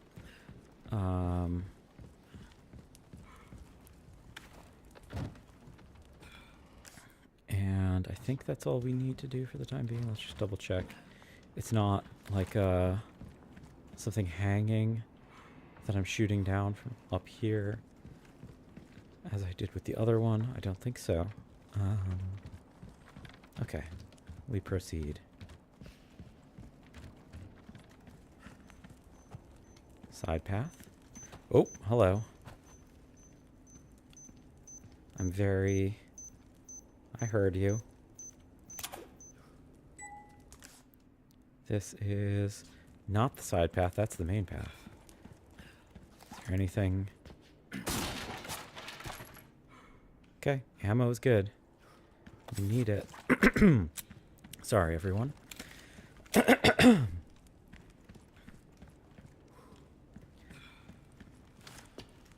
Yeah, the obscure influence thing I think is possible. It's a peculiarity that I'm like, on the one hand I'm tantalized by, and on the other hand I sometimes like swing for the fences on these things, and I realize that like some of the abstract connections that I make are not how other people are going to go about this kind of thing.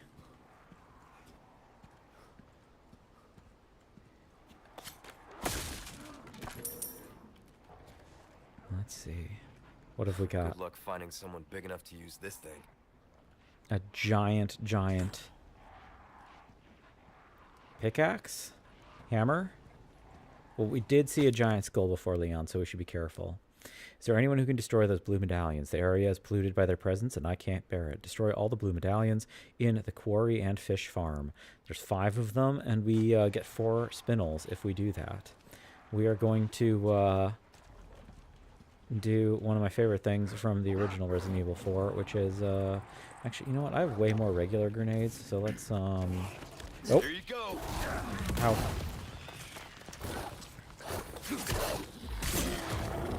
Well, I forgot that there was a dog in here.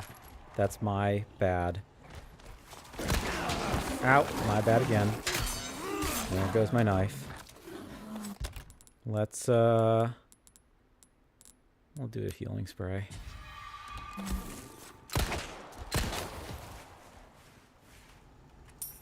That's on me, everybody. In the original game, it's just a whole lot of crows. And it's actually one of the best... I guess you could say it's like a mining... not like... haha, mining.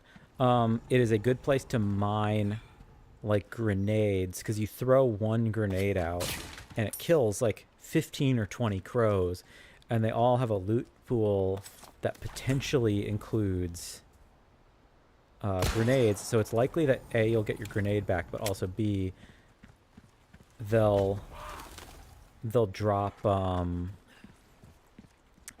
they'll drop some kind of loot. Where is our... Okay, so one is over here.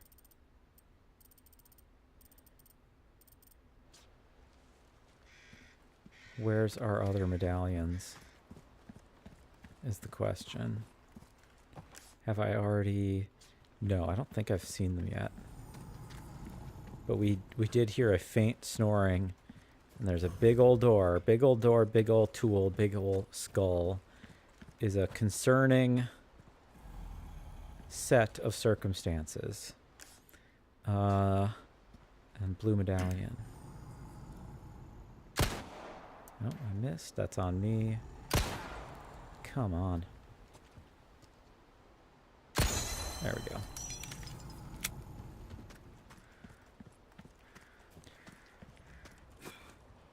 Yeah, I said I sometimes... Nah, it doesn't fit. We need a special key for that, and we'll get that presumably between now and the next time we pass through here. Is that forward progress? No. Okay, so we do just have to like push through here. And I don't see any other blue medallions. Oh, they're all just ahead, so we're actually in fine shape.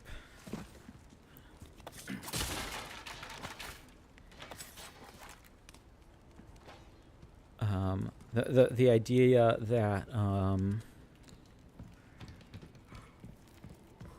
the developers of these games could have been looking at those movies again, I don't think it's particularly far-fetched, but you know, one shouldn't make assumptions either.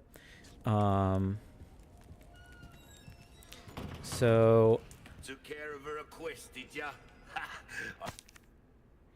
instead of letting your unused guns collect dust, why not sell them and spend the extra cash to upgrade the weapon you do use? When you sell a weapon you've tuned up, you'll get almost all the expense you put in it back. There's no catch, mate. We're just rooting for you. There are enough weapons here to get a party going. Yeah. Well, look at you, mate. Well then, what can I do you for? We now have 3 spinels. We don't have anything. We don't have enough to do anything with him. Selling wise, we can sell that. We can sell that. We can sell that. Valuables, thank you. I'm gonna wait to sell. I'm gonna wait to sell these until I get the guide explaining values. And there's nothing new, so. Will be all come back anytime. Okay, well, before we proceed, I am going to take a quick bathroom break, and we're gonna continue. We're gonna continue on with chapter 3. Just a moment, so hang out, everybody, with Leon and Merchant.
All right, everybody, we're back. Let me make sure stream is still running. All right. Pull up on my phone. My battery is dying. My battery is down to a pathetic 5%. I mean, it's not dying in the sense of like malfunction. It's just I've been using it a lot today. Okay, yeah, it looks like I'm back. Cool, everything's working. No new comments since last I looked. I should really bring another device out here so I can actually monitor chat just in case. So something that we could do that I will show you all. We will only do one attempt at it, but we won't commit time to right now. I will probably just grind it off stream. Is Welcome, stranger. yeah. I believe this is your first time having a go at target practice. Yeah. So they had Only one rule. Shoot the targets as they pop up. Simple enough, am I right? yeah. Destroy the pirates and shoot for the high score. Weapons and ammo are unlimited and it's all free. Earn tokens based on your score for a chance to win magnificent prizes. Exchange your tokens for charms at a token machine. They're full of treasures that can be found nowhere else. You can destroy several targets at once by shooting nearby dynamite to set off an explosion. Be careful, shooting a sailor will deduct points from your score. Some targets cannot be destroyed with only one shot. Shoot as many shots as it takes until they break. If certain conditions are met, bonus targets will be added. However, these conditions will change from game to game. If you do well, I'll make it worth your while. Knickknacks and whatnot. Anyway, Yeah. So cute, funny little thing that runs through. Yeah, you get coins, and you can spend those coins for a gacha. Oh, we got some beautiful food. Let's look closer. What do we got? We've got well, it looks like, I don't know, medallions of like steak tenderloin, perhaps, with some fries, and they're like covered in gravy. We've got little caprese, little bites of tomato with mozzarella pearls on top, and micro basil. Somebody's been eating some of the I think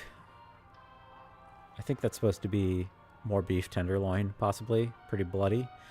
I don't exactly know what those are supposed to be. They could be some kind of potato. They could maybe be like a not super well textured like arancini in the, or croquettes.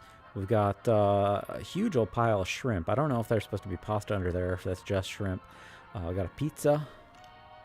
Got some wine glasses. Got a couple of bottles of wine on ice. With all the red meat and tomato and potato, I'm inclined to say that you should do a red wine, not a white wine, and you probably shouldn't be chilling red wine quite that aggressively. But I'm no expert here. We're gonna do one round of the target practice. I will grind it off stream to get a bunch of coins and like get perfects on the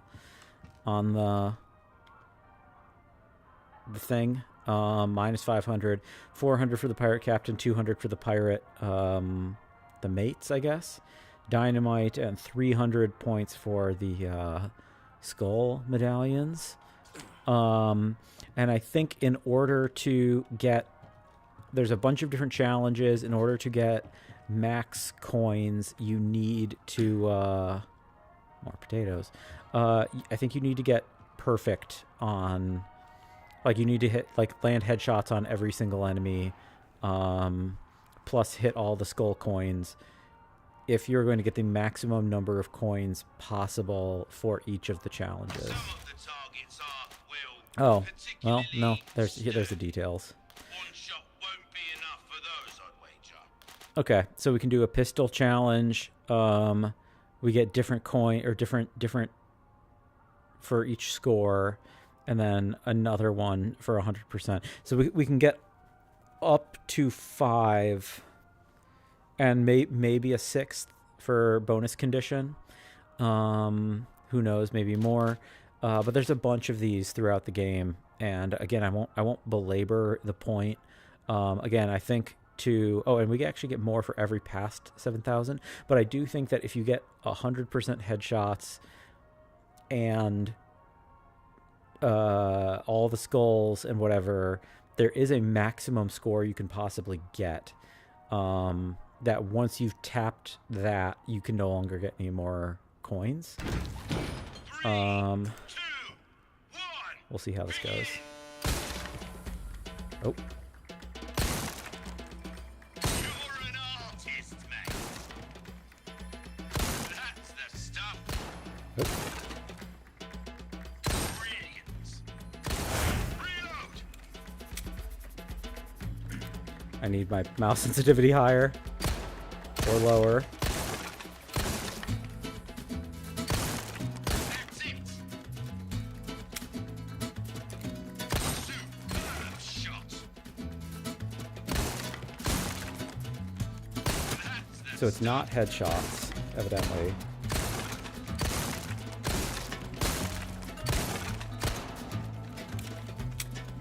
Oh, I missed the dynamite. That's the game. That's what I was supposed to do. Is not horrible. Let's actually do... Better than We're going to do one more real quick to see if we can land that dynamite shot. begin. That's on me for... You're an artist, mate. That's it. Superb. Reload.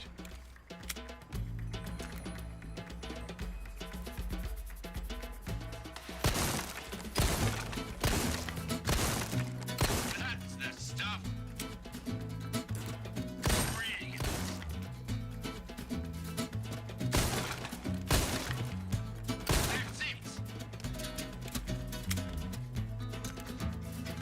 It's a bullet bonanza. There we go. Fire everything you've got.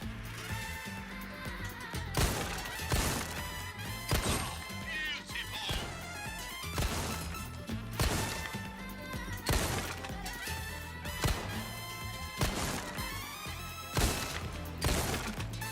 That'll do it. Okay, so I missed the final skull. But we did get 2 more tokens, which is enough. A real deadeye on our hands. I await your return. So we do 3 regular coins. Let's see what we get. We got the Leader Zealot, 10% health recovery from green herbs. Okay, not horrible. As said, I will probably perfect that off stream because I don't know how long it'll take me. I actually got pretty close.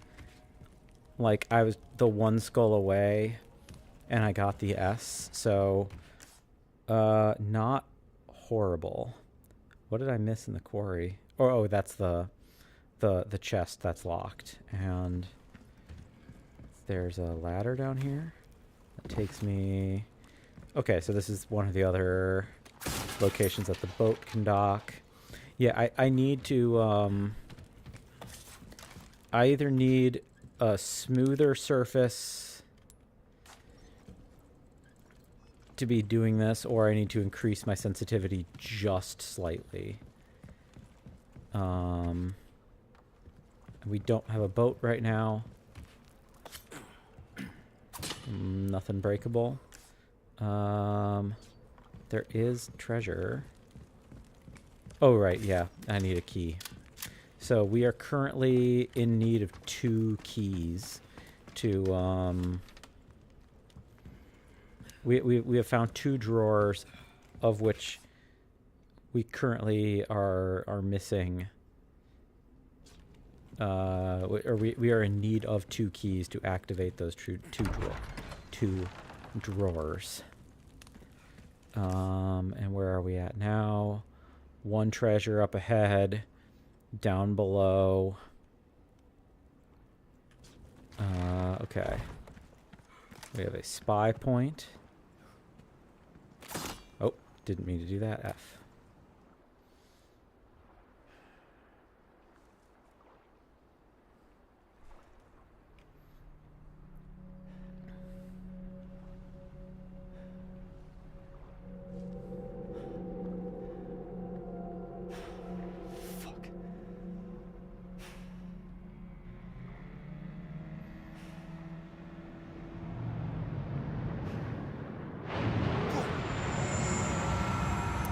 There's the lake monster, as mentioned on the photo. And there's other details. Looks like there's something over there. There's a dock to mark on our map. And there's a castle. Massive castle complex. Damn. Look at the size of that. Which, like, remarkably large complex to a point where it's like, this would be, like, incredibly world famous if it were a real place. Like, that would be unbelievably well known. Like, that's like bigger than most of the most well known castles in the world.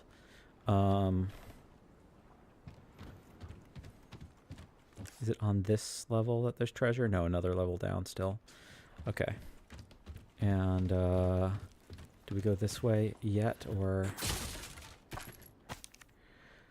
The boat fuel is stored with the generator fuel inside the processing building at the fish farm. Take only what you need.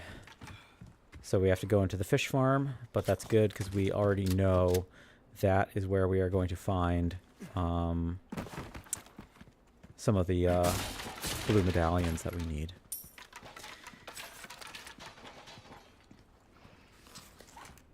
Is there anything in here? Got some shotgun shells. Any breakable crates? Doesn't look like it. Bunch of fish tied up. The fish thing in the fish farm does remind me of, in terms of another filmic reference that we are aware of with this. Yeah, we need the fuel. Fill the tank when you're done. Yeah, very rude. Very rude to not fill the tank. We know. I'm pretty sure it is known, at least. I apologize if I'm misspeaking in my assumption with this, but I'm pretty sure it is a known thing that the movie Dagon was an influence on this.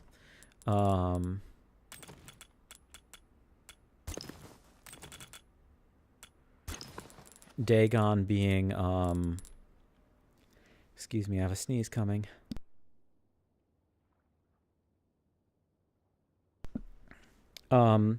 Dagon is a Spanish language horror film by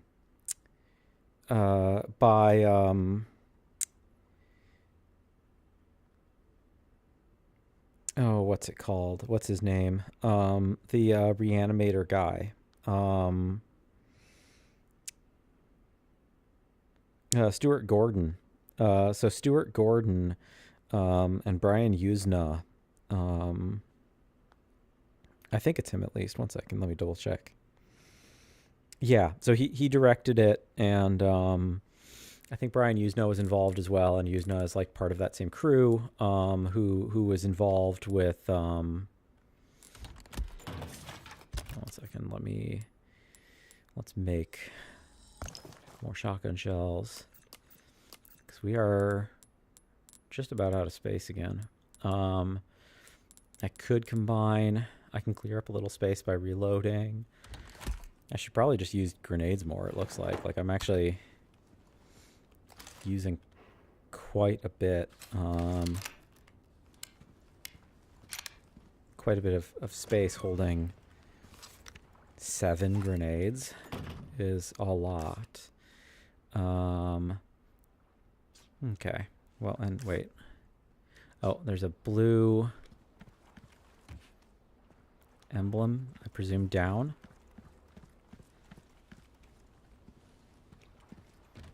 Where...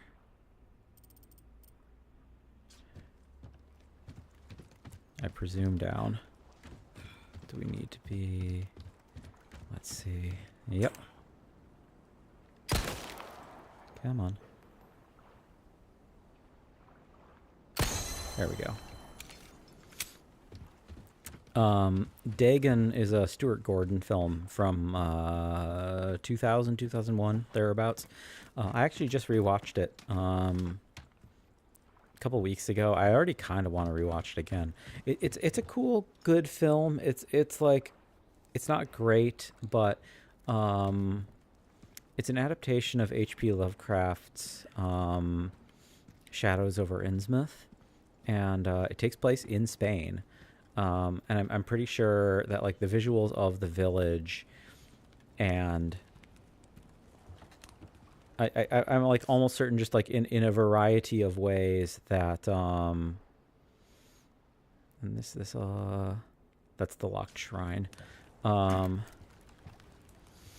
In a variety of ways, I believe that this game, or the original game, I should say, was influenced by Dagon. And it's like a pretty good movie. Of course, Reanimator is legendary. Stuart Gordon has like a certain cult following around him. I hear, but I do not see. Oh. That's on me. God damn it.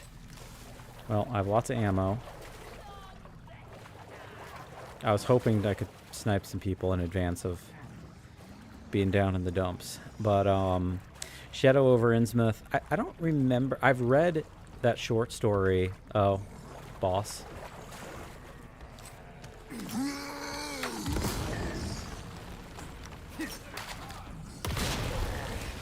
Let's just get a few of these out of the way.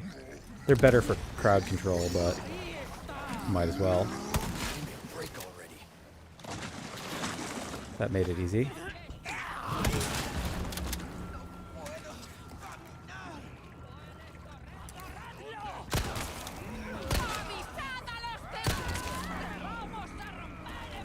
Present for you.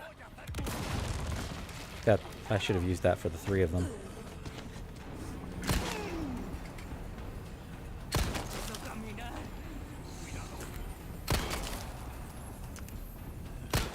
Next.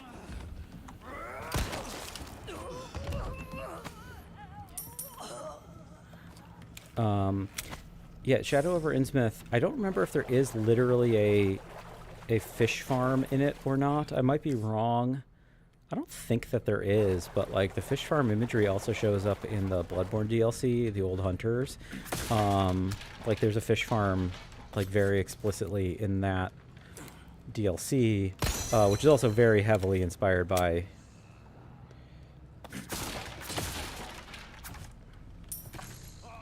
Shadow over Innsmouth.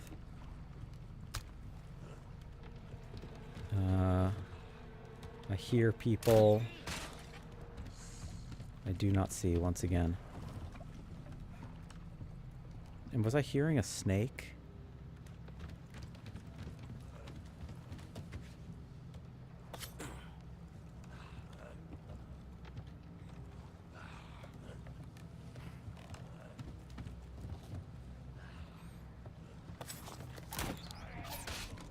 Oh.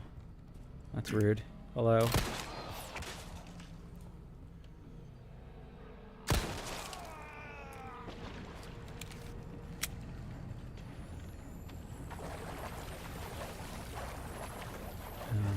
Nothing over here. Did he fall to his death? Just making sure. I don't think so. Evidently not. Come back here.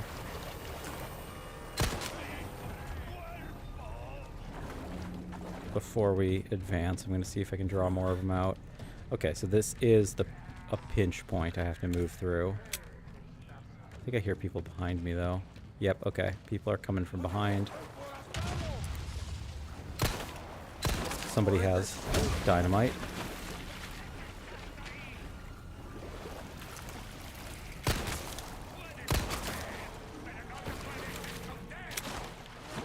Oh.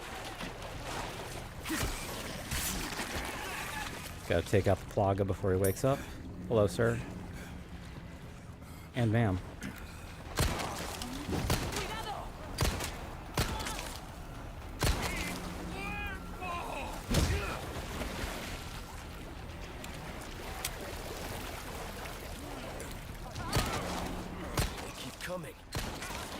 I'm pretty sure there's no infinite spawn mechanic.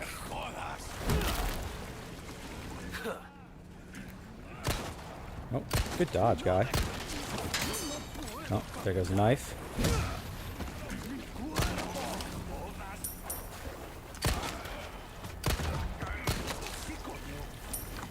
Oh. Using those to kill the Plaga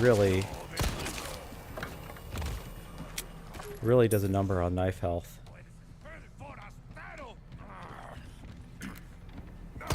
Oh.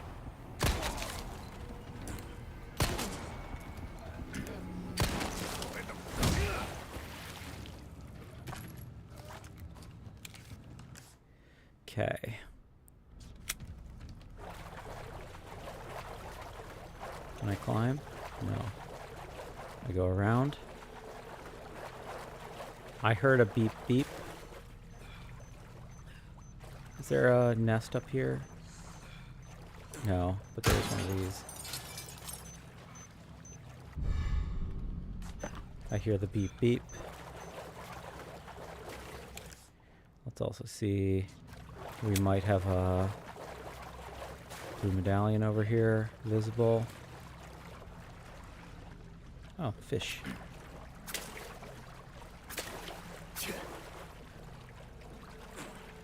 Where's that? Oh, snake. Nice. I need you. There we go. That's 3 snakes for my quest. Dagon's a cool movie. It's about a cult.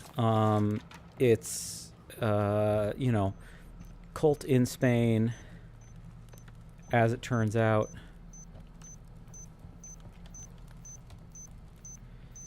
Worshipping fish gods who impregnate people, and the people become kind of like fish people.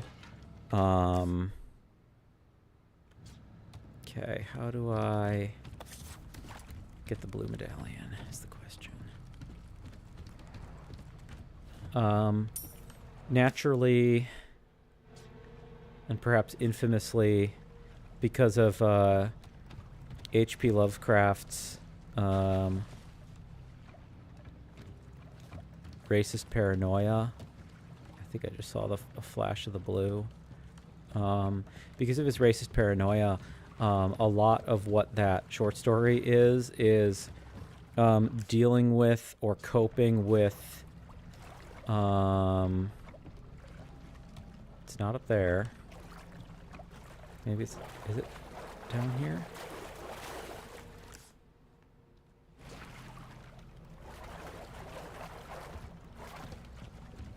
I don't think it's in the tree. Because the big twist at the end of the story, of course, is it being like, oh yeah, you're actually, you know, the protagonist, you're, like, this is actually your heritage too.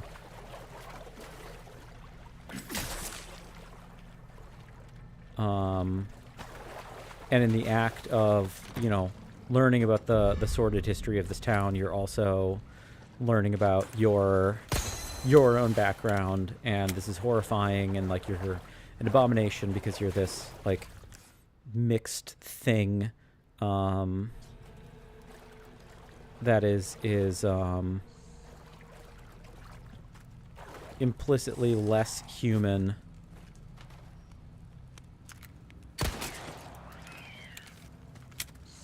And that was like H.P. Lovecraft basically like dealing with his own paranoia about the idea that he might not be entirely white. Like he was such a like a hysterical racist. I shouldn't say that. I shouldn't say hysterical. He was such a like an unrepentant and kind of like thorough racist that he like it was a nightmare equivalent to finding out that you're like not human, to find out that you know you're like a quarter Welsh or something, you know, like that would be like Armageddon for him. Like that's just like the end of all things. I just want to see if I can I get the last medallion before when we get the fuel. It's no doubt going to spawn a bunch of enemies. I can't guarantee it, but I'm pretty sure, you know, video game logic. this area will abruptly be populated with a bunch of enemies. Where should be about here. We might not be able to do it up here.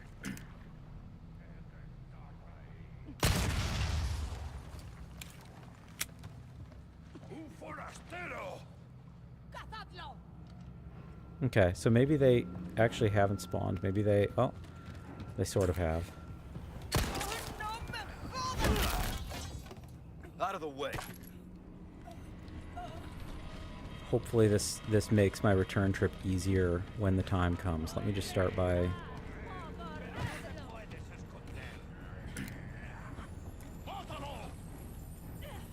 Can...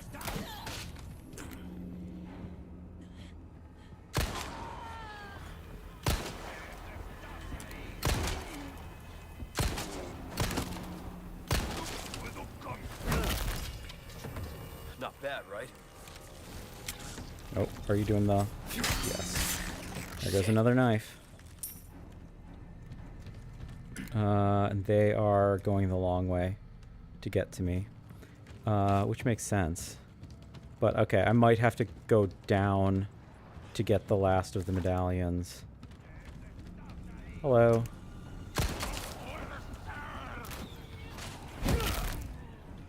Out of the way. You're dead. Okay.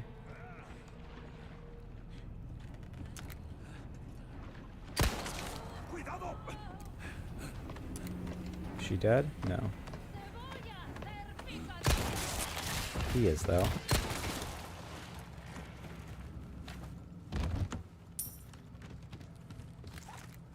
Okay. Well, I wiped out some of the enemies that'll be part of the return journey, so... no doubt a bunch more will spawn as soon as we grab the... fuel. But it's fewer. Oh, I don't have any... Do I not have any knives right now? Oh, that's not good. Don't like that. Chicken egg is good. Why can't I grab that knife? Dagon's a good movie, though, and I don't think it, like... Aesthetically, I don't know how much it informed this, aside from the kind of obvious. Really? There aren't enemies out here waiting for me who I can use this barrel on. Too bad. Maybe when I cross some threshold.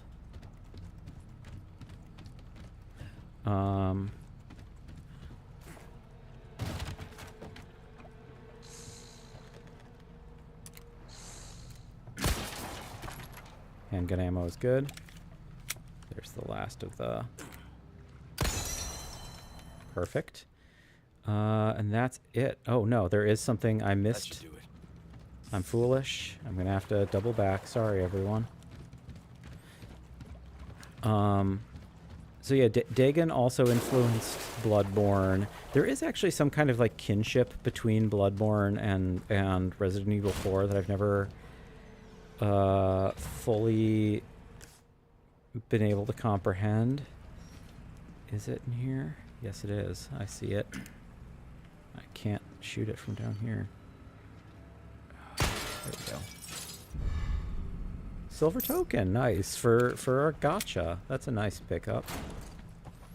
But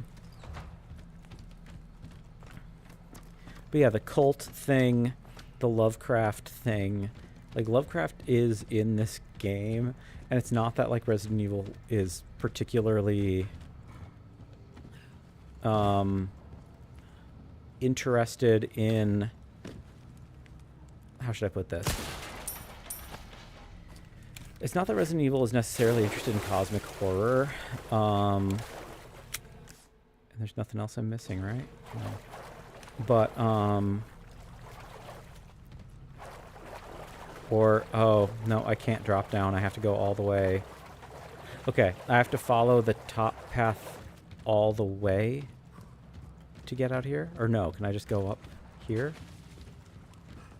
Did I hear somebody drop into the water?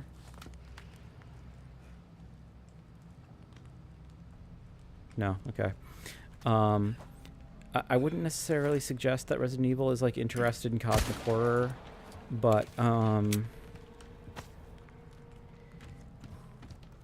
at the same time,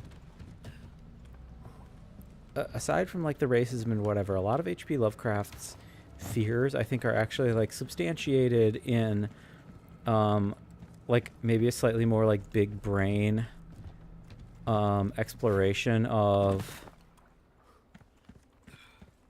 like there are like real underpinnings to his fears that shouldn't be dismissed. How far back is the Merchant?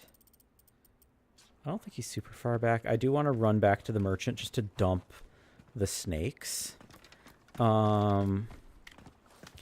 So, like, one of the key examples that comes to mind for me with H.P. Lovecraft is Color Out of Space, which I think is, like, one of his all-time best short stories, right? The thing about Color Out of Space is that it's, you know, it is Lovecraftian and it is cosmic horror in a very explicit sense. So that's good stuff, stranger. Got a selection of good things on sale, stranger. We sell 1, 2, 3. Oh, but perfect. You're a real professional. We sell that. We sell that. Thank you. And Well done. You've proven yourself. we now right. have Well then, what can I a do? laser sight. What's that? How have we procured these curiosities? SG90R and 719. So this doesn't work for the Red 9, so we're going to hold on to our pesetas for the time being. We repair Good the luck knife. to you, stranger. I do want to increase its See how durability. that feels. Let's actually max out its durability Fella as like best we yourself can. should notice the difference right away. 50% more durability might be like really important long term. A well-tuned weapon can make up for a lack of skill. let's- Try that on for We got size. everything to level 2. That's like Got a okay as a starting selection point, I of think. Good things on sale. Come back anytime. So Color Out of Space is rooted, despite being like enormously cosmic in its vision, and like, you know, it's like an alien intelligence that like corrupts through like being perceived. Like it is cognito hazard. It is like invisible and beyond understanding and beyond rationalizing. It's like not an organism as we understand it, all of that. But like what a lot of that story is actually rationalizing, and I think kind of like in response to, is like fear of radiation. Like the idea of radiation poisoning is, and like the idea that like land and people and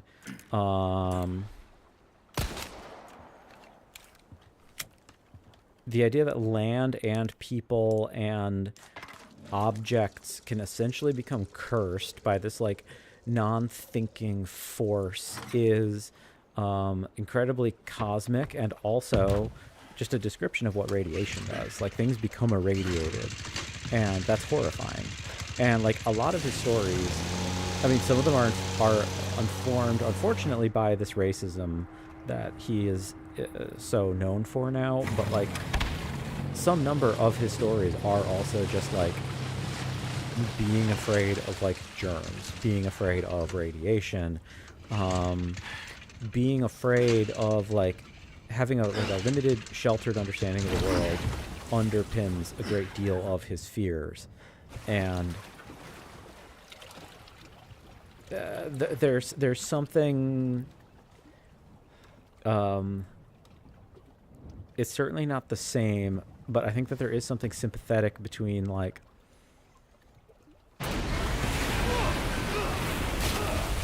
the fear of radiation as it exists in Color Out of Space has a sympathy to the fear of like deadly viruses as they exist in Resident Evil.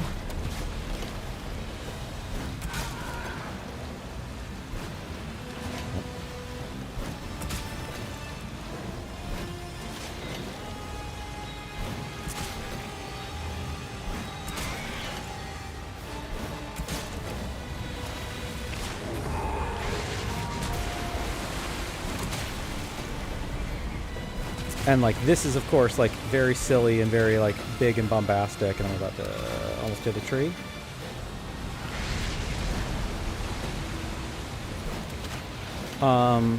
And it's like a sea monster, and it's like a little bit silly.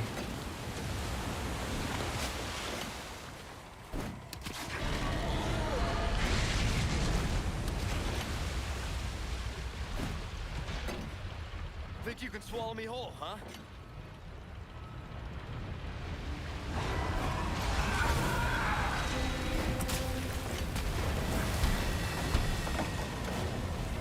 But like, I don't know, the fear of sea monsters is some like extension of like the unknown,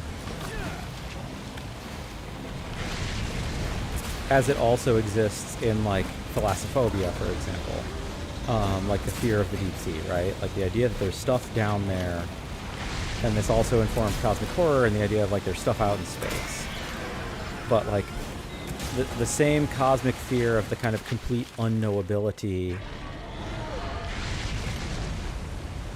of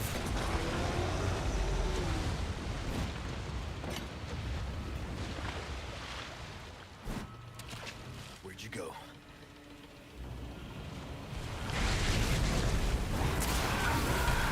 the complete unknowability of, I don't know, like the kind of microbial world is Son of a bitch. as terrifying as radiation. Oh, I'm gonna hit a log. Oh, our boat health went down as a result.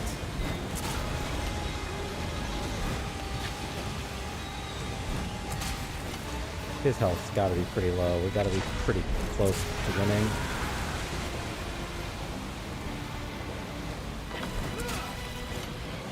I think we're probably just a few more hits away from boss battle ending.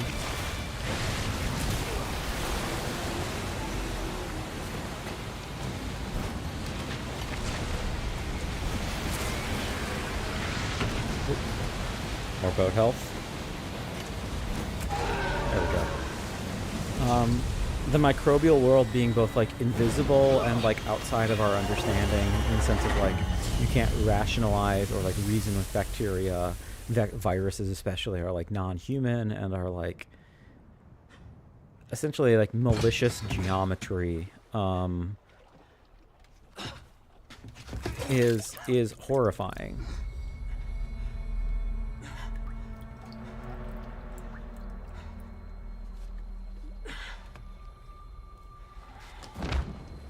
So like the same unknown unknowingness that kind of like makes the grand scale of the cosmic world terrifying is also like the very fear that like I think makes the virus world fundamentally kind of scary. And I think like contagions and viruses and bacteria and mold in the case of oh yeah, we can attach 3 at a time, right? Equip right? Oh, no. Equip center? Yeah, okay. I forgot to do that. And what are our things? What are our case choices again?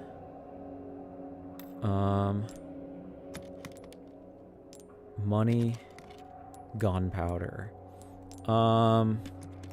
Handgun ammo, I think, is good for now. We still need ammo, especially while our gun is kind of underpowered. Actually, we go back to typewriter. So, like, yeah, the horror of like the grand terror of what it is to be confronted with cosmic horror, and like how infinitely large and invisible and unknowable the universe is, that kind of underpins Lovecraft. I think that there is some sympathy there to the unknowable, infinitesimal microbial world. And more specifically, I think that viruses do lend themselves to the ideas of like curses and things, and like this makes Resident Evil and like setting itself in like haunted houses and things like very, very natural,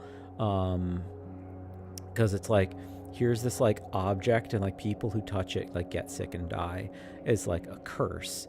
But it's also like, oh yeah, because like it has asbestos, or it's been irradiated, or it has black mold, or it has some viral contagion, whether it's Ebola or who knows on it, is entirely nightmarish. And I think that basic reality is also what makes like COVID so frightening. Like it's everywhere and it's invisible.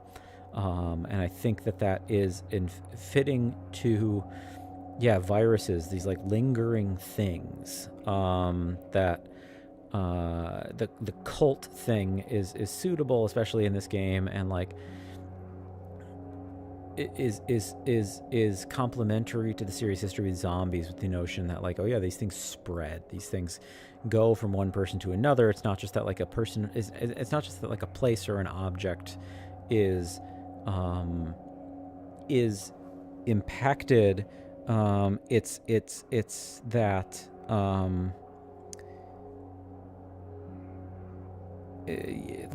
like we are vectors along which this spreads, and like individual people are the problem. Not problem, but like we are the medium by which like this inhuman, unknowable thing can spread, is like frightening and quite effective.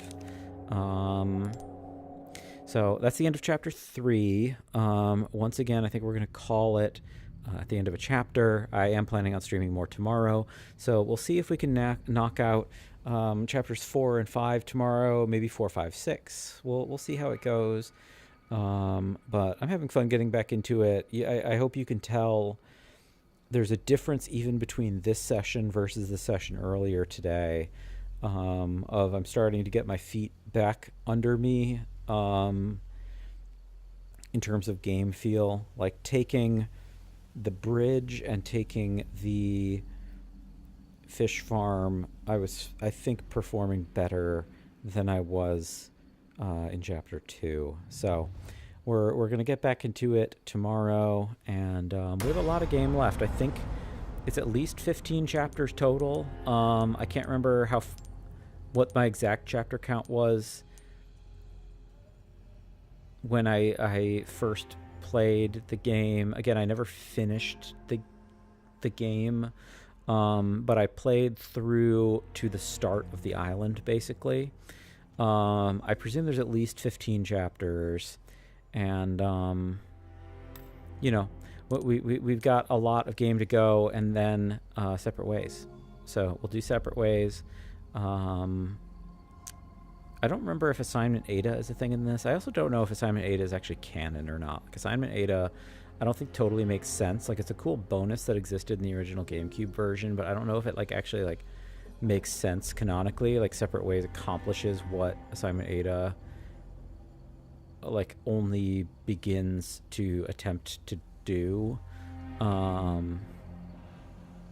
But anyway, I hope you all enjoyed watching. I look forward to continuing playing, and we'll talk more about horror movies and horror theming and stuff. And I'll do a little bit more research between tonight and tomorrow morning to look into some of the influences that did go into this game, aside from Dagon and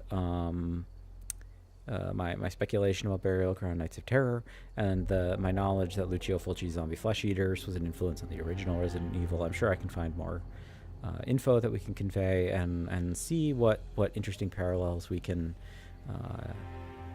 uncover as we think through the kind of symbolism in both this game and the original. So thanks so much for watching, everybody.